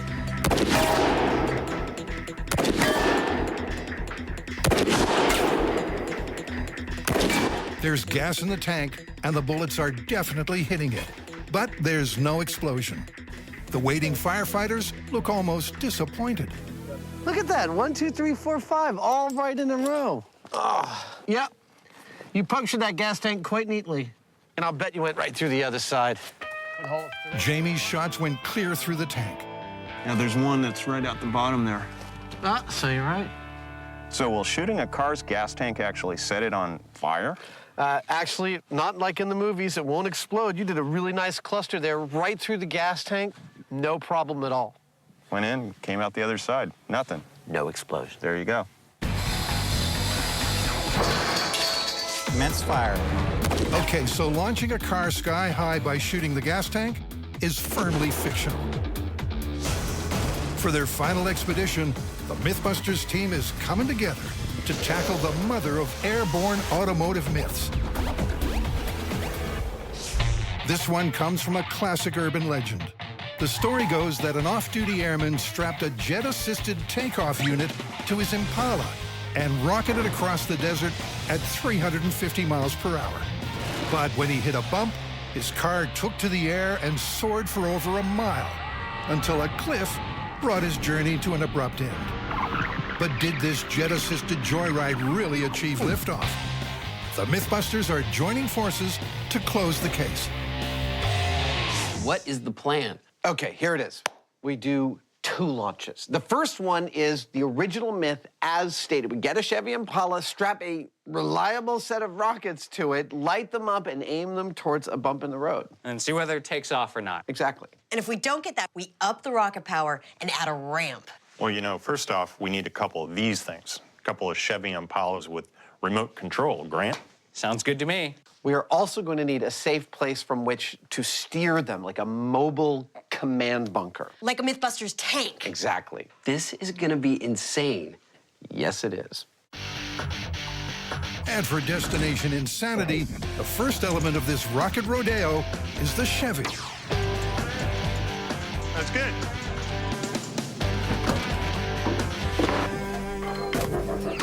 Which needs to be stripped bare. As soon as I walked in, the guy said, "Take a seat." And I said, "Okay." And then Adam brings out his little friend. Yeah! To clear some junk from the trunk and make room for the rocket thrusters. Now run really fast and push the car. That are so big, the glass has got to go too. Wow! What the hell? There we go. That was awesomely difficult. Difficult, but for the most important element, it's over to Jamie. We're going to mount 5 2,000-pound thrust rockets on the back of this car, which means I'm going to have to build a really reinforced mounting system. Why? Well, one of our biggest concerns is that a rocket might become detached from the car after ignition, and that effectively means it would become a missile, and we don't want that. It's a rocket, man. So to keep everybody safe, we're triangulating this rocket pocket to as many points on the chassis as we can. Hopefully that'll keep everything where it's supposed to be. That's one rocket car mod complete. And the Impala rolls out of one shop straight into the next. That is what you call a classic. Where Dr. RC is waiting to give the patient its treatment. So our classic car is now ready for the radio control treatment, and that is going to include steering,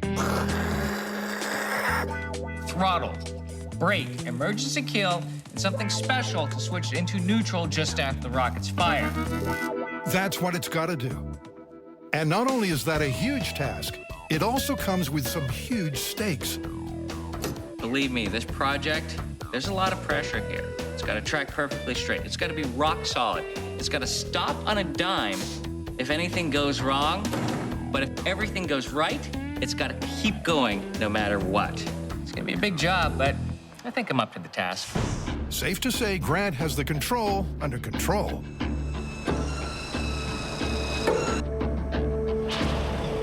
So phase 2, the mobile command bunker, can begin. Ladies and gentlemen, what I have here is the follow vehicle that Jamie and Adam are going to be driving as they go after the JATO rocket car. What we need to do is build some kind of structure around the cab that will give them maximum protection if something goes wrong. To do that, we're welding a steel cage all the way around the cab. Then we're attaching polycarbonate blast shields all the way around that. Now imagine Jamie and Adam moving down the desert, radio controlling a rocket car from inside this post-apocalyptic sci-fi looking beast.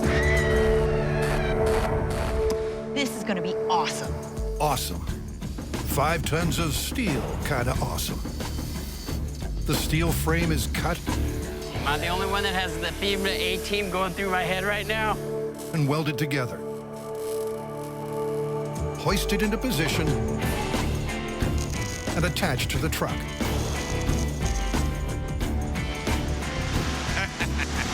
Is that beefy enough for you? I think that's going to do it. I mean, you know, it's your life on the line. You guys are going to be in there driving. So we want to make it as beefy as possible. Well, thank you. We don't want you to get hurt, big guy. Don't touch me. Sorry. For the finishing touch, the blast shields are bolted into position on all 3 sides of the cage. Man, what are we gonna do with this truck when we're done with the experiment? I think we're ready for the apocalypse. And with that, the truck bunker is ready to hit the road.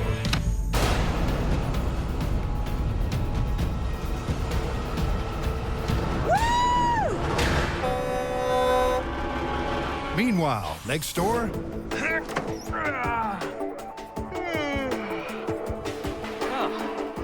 Morning, everybody.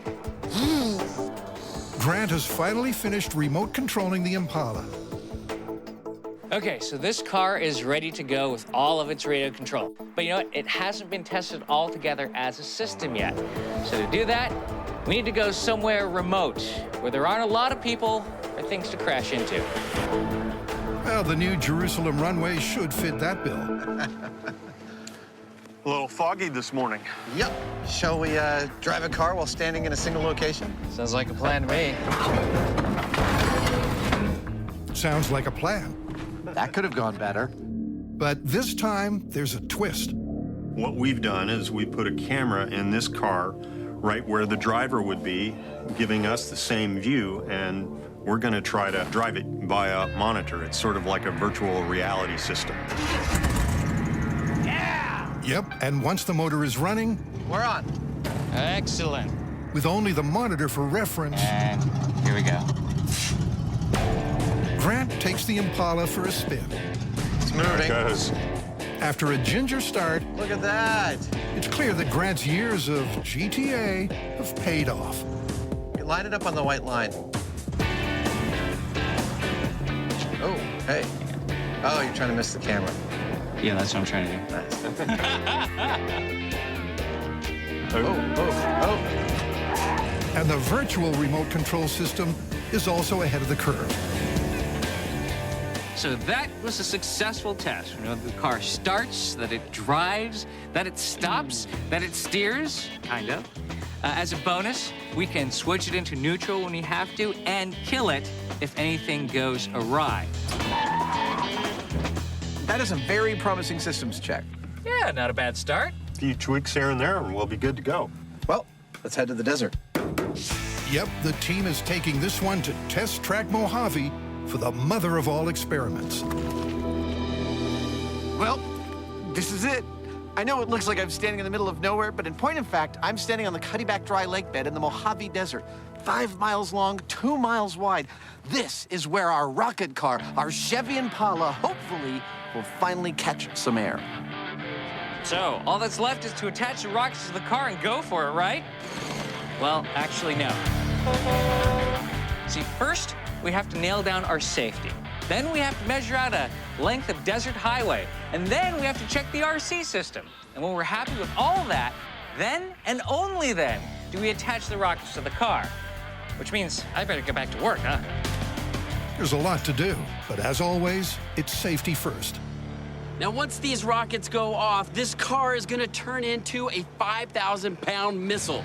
And if it decides to go off course, we're gonna need protection. And that's where this comes in. This is a 100 blast-resistant steel building. And it can withstand a 1,200-pound ampo blast 75 feet away. And it is 2 times more blast-resistant than a reinforced concrete building. I'm gonna feel really safe inside of there. That's mission control sorted. But Adam and Jamie will ride in the belly of the beast. How do you like the beast? I'm speechless. I think we'll be safe in it. That's everyone protected. Yeehaw! So next up is that highway to the danger zone. So the myth is that our driver hit this bump on the side of the road and got airborne. Now, the side of the road, it's not a huge bump. It's just about a speed bump. So we're gonna make this little berm, this little bump, out of these 50-pound sandbags. Actually, a line of 50-pound sandbags about 50 feet long. Oh, crap, this one's leaky. It's ironic. It's like we're getting ready for a flood in the desert. For visibility, it's back to black for the berm. While Adam is fashioning the guideline. Well, they told me I'd be working on the runway, so I put together something a little special. In fact, this is one of our white stripes. We're gonna lay them out for about 300 feet right down the center line, and these will be what we will use to aim the car towards ground zero. Perfect. Nailed it. Next, the route is lined with cones. And then there's one final and very important mark to make.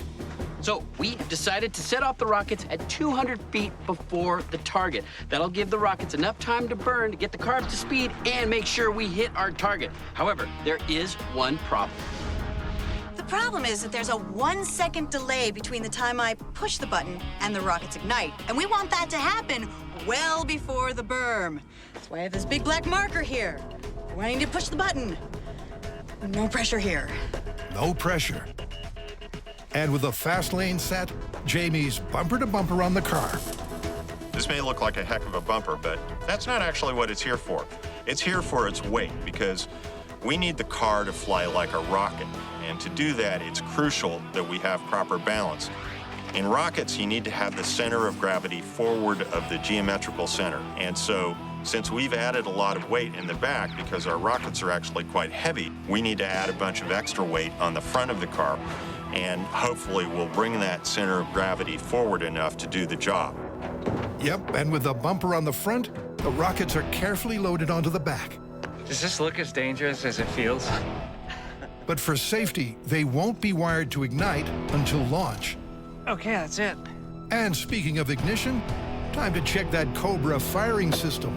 The rockets are in, but more importantly, the ignition system is in. Now, this is critical because this is where everything could go horribly wrong. This is ignition test in 3, 2, 1. That's awesome! It is awesome. The next check to make is the remote control. And for that, Grant's reinvented the steering wheel. Everybody clear! They're gonna be using these controls, which include gas, steering, brake, and of course, the kill switch. All this is gonna put Jamie as close as he can be while still being safe to being in the driver's seat. Yep, now to put them into the beast. And with the controls in situ, I'm ready. Adam and Jamie prepare for a range test. Okay, I need you to step on the brake. That is so cool. Car going into drive.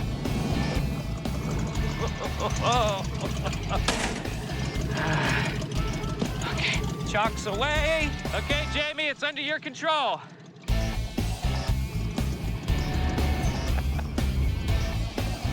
The theory is that this system should have at least 1,500 feet of range, which is something Jamie quickly proves. You're at 1,500 feet. That's fantastic. You still have control? Yeah. Excellent. First test couldn't have gone better. I was able to steer perfectly, stop perfectly. I had good acceleration. Everything's working like a charm. With the RC working well, the final check is the rockets. For due diligence, we test fired one of the rockets out of the batch of rockets we're going to be using on the cars. And it was successful.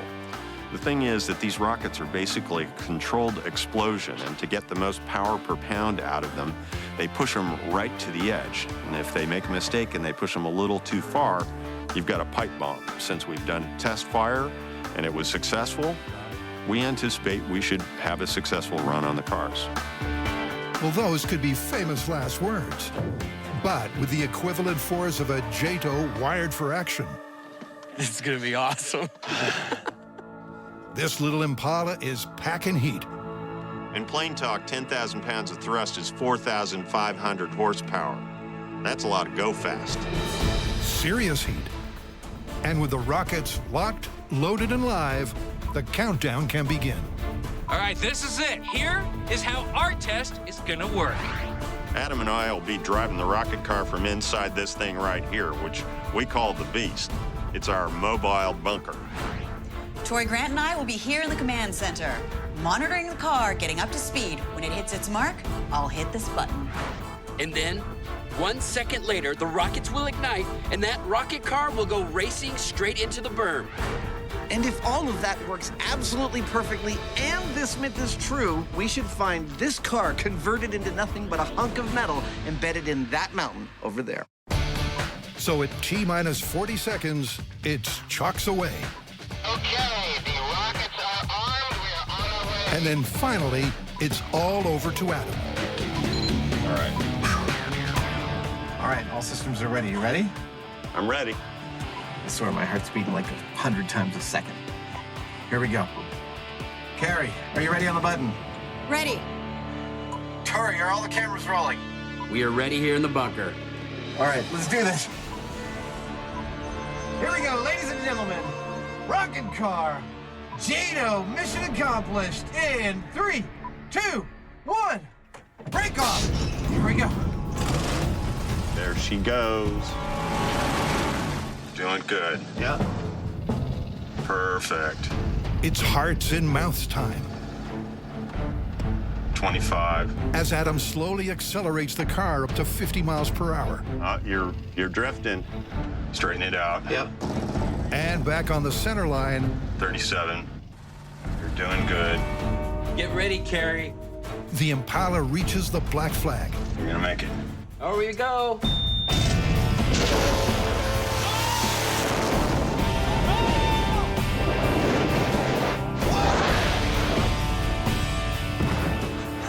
Wow!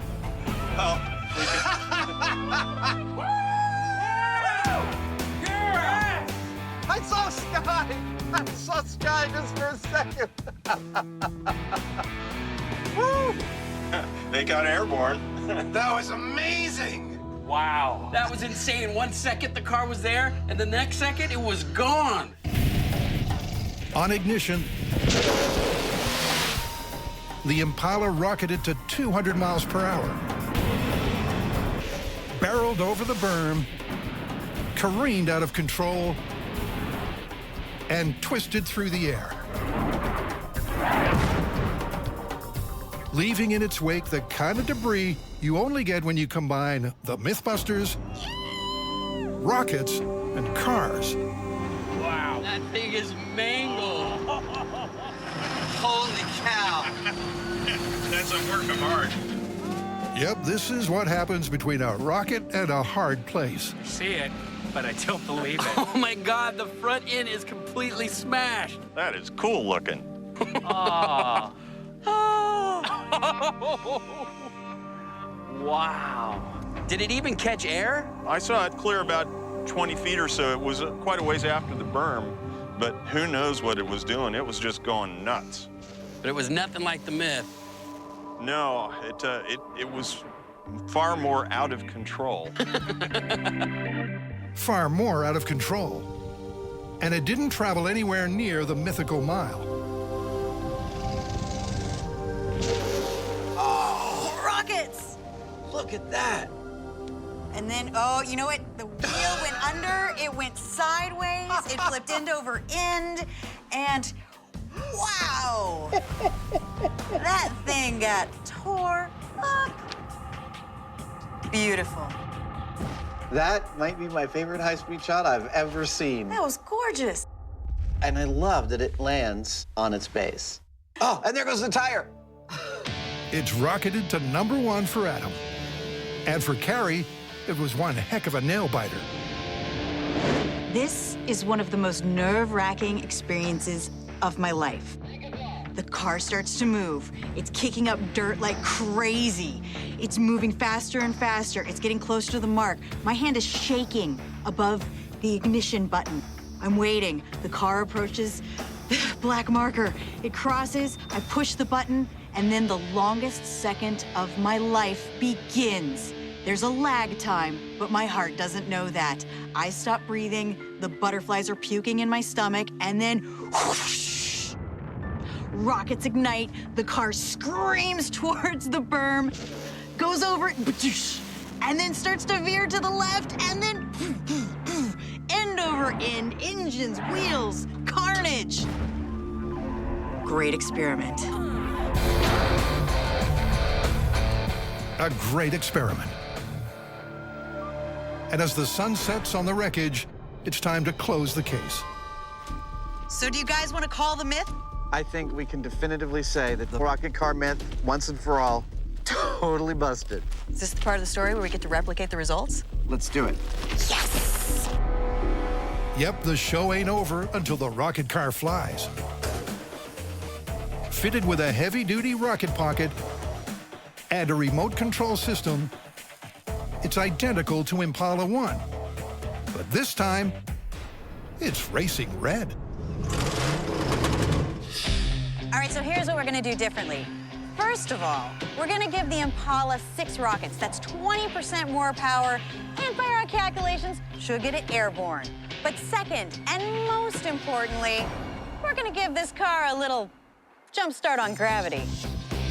So to see the Impala take flight this time around, they're using a custom-built launch pad.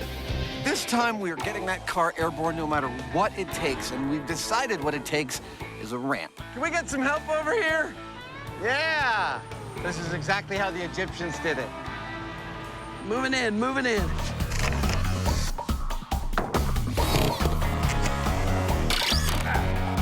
Next on speed building.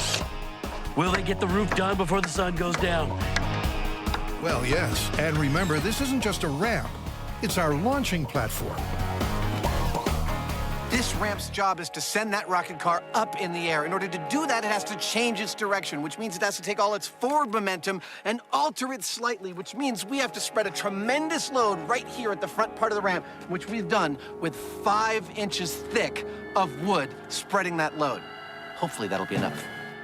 Hopefully, because at 32 feet wide, 65 feet long, and 11 feet off the desert floor, that's one hell of a launch pad. There she blows. 1,100 feet of white line fever ending in what is undoubtedly the most beautiful ramp we have ever made on this show. And it's only ever gonna get 1 set of tire tracks. Only 1 set, courtesy of Big Red, which is ready and raring for a quick systems check. Okay, Jamie, go ahead. Brake is off. Nice acceleration, nice and smooth. Yes! That was so straight, he's got it! I'm stopping. Woo! Just add rockets. Good job. The launch pad, the car, and its new pilot, the Heinemann, are good to go. So now to add that explosive payload, the rockets. This time, we're using 6 rockets. That's 12,000 pounds of thrust. Yep, this car is more armed and more dangerous, with a total thrust Perfect. of 5,400 horsepower. Yeah, Sorry about the wrestling, but it's better to have a tight fit than a loose fit. that's true. That's what I always say. And with the rockets locked and loaded, there's just one more thing to add. Now, I'm sure there are those among you at home who are familiar with rocketry who are wondering to yourselves, why don't we make our jobs a little easier by pulling the engine and putting a nice long tail fin stabilizer on this? Well, you see, we think of that as cheating. That turns this into a car-shaped rocket. What we want is a rocket-powered car, and that's what this is. And it's ready for launch. It'll hit the ramp at full tilt. But will that combo get the Impala to achieve liftoff?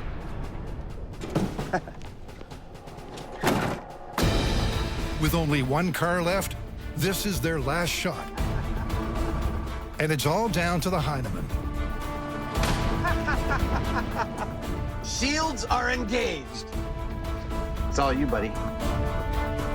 The pressure is on because he must keep the car on track and hit the ramp dead center to bring one of the MythBusters' greatest ever test track trials to its ultimate conclusion. Let's do it. Once again, Grant starts the Impala. Sounds great. Seating to the bunker. Arming. Then the rockets are armed. Take it away, you guys. All set for the final countdown. All right, ladies and gentlemen, here it is, the final journey of the rocket car. 5, 4, 3, 2, 1. Let's go. Brake is off. Car is moving. Jamie slowly accelerates the Impala towards the ramp. 10, 11, 12, 13. You're right on center. You're looking great. 21, 22. You're slightly steering to the right of the black line. 31, 32. You're doing great. 37, 39, 40. You're doing fantastically. All right, you guys are looking good. Set her up. He's gonna hit it right in the middle. There goes the rockets.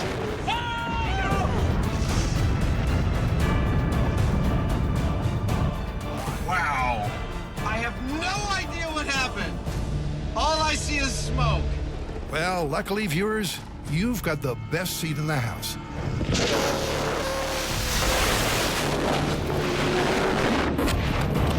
Wow, that was intense. Our rocket car achieved liftoff. Wow!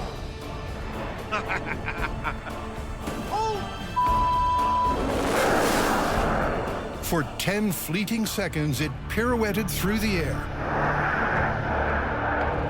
Do you see that? It hit the ramp and just did a spin in the air. That was insane! It's just a pity about the crash landings in between. That's intense. Let's go check it out. As the remains of the Impala are doused by the fire department, the MythBusters go in for a closer look. Looks like the whole car's been pushed up inside its chassis. Wow. Oh, man. This car seems to have met an angry giant. Now that's what I call an ending. Woo! Isn't that something? You know, I'm becoming kind of fond of the steaming hulks that we are getting used to seeing after these things. The Steaming Hulk. That's our MythBusters superhero. Yeah. The Steaming Hulk. So I guess no jet-powered car on the way home, huh? No, I think this is a total loss. It's a total loss for the car, but an epic win for the MythBusters. Well, that was about as neat a run as you could hope for. Once Grant had started the car, gave us control, and everyone was in their bunker, Jamie started the car. Started off at a nice low speed, gave it a little bit of gas, stayed really dead on center. At the moment it crossed Carrie's button line, I couldn't see a thing. I'm looking straight out the windshield, and all I saw was smoke. For all I knew, the whole thing blew up right there on the stand. What happened? And then the smoke starts to clear, and as the smoke's clearing, I can see that Jamie has perfectly hit the ramp. I mean, totally straight, but with a tremendous amount of force. The ramp seems torn up. After that, all we could see behind the ramp is just a smoking hulk. We approached it with our shields on and waited for the fire department to put it out. The amount of destruction on that is truly shocking. There's nothing car-like about it anymore. Look at this ramp! Oh my gosh! Look at this! Not even through the dust cloud. Jamie nailed it straight up the center. He tore up the ramp and the rockets blew the carnage backwards. Beautiful. All right, so when you think about man-made things that are intended to fly, like an airplane, a missile, an arrow, they all have something in common. They're not shaped like a car. Even with the benefit of incredible thrust, perfect weight distribution, a ramp to give it an ideal initial trajectory, we couldn't make this car fly more than 600 feet. The myth of the rocket car, it's busted. I guess we're still a ways away from those flying cars everybody wants. Yep, this myth, just like the car, is totally and utterly busted.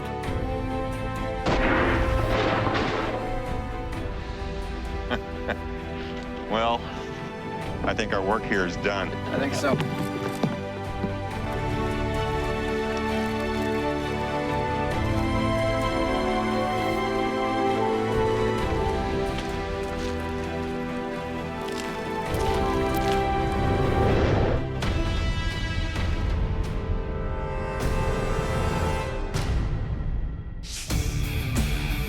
While our jet-propelled Eagle landed prematurely, Wow!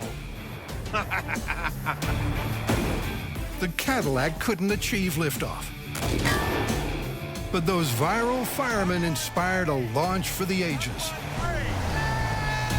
Right here at the test track.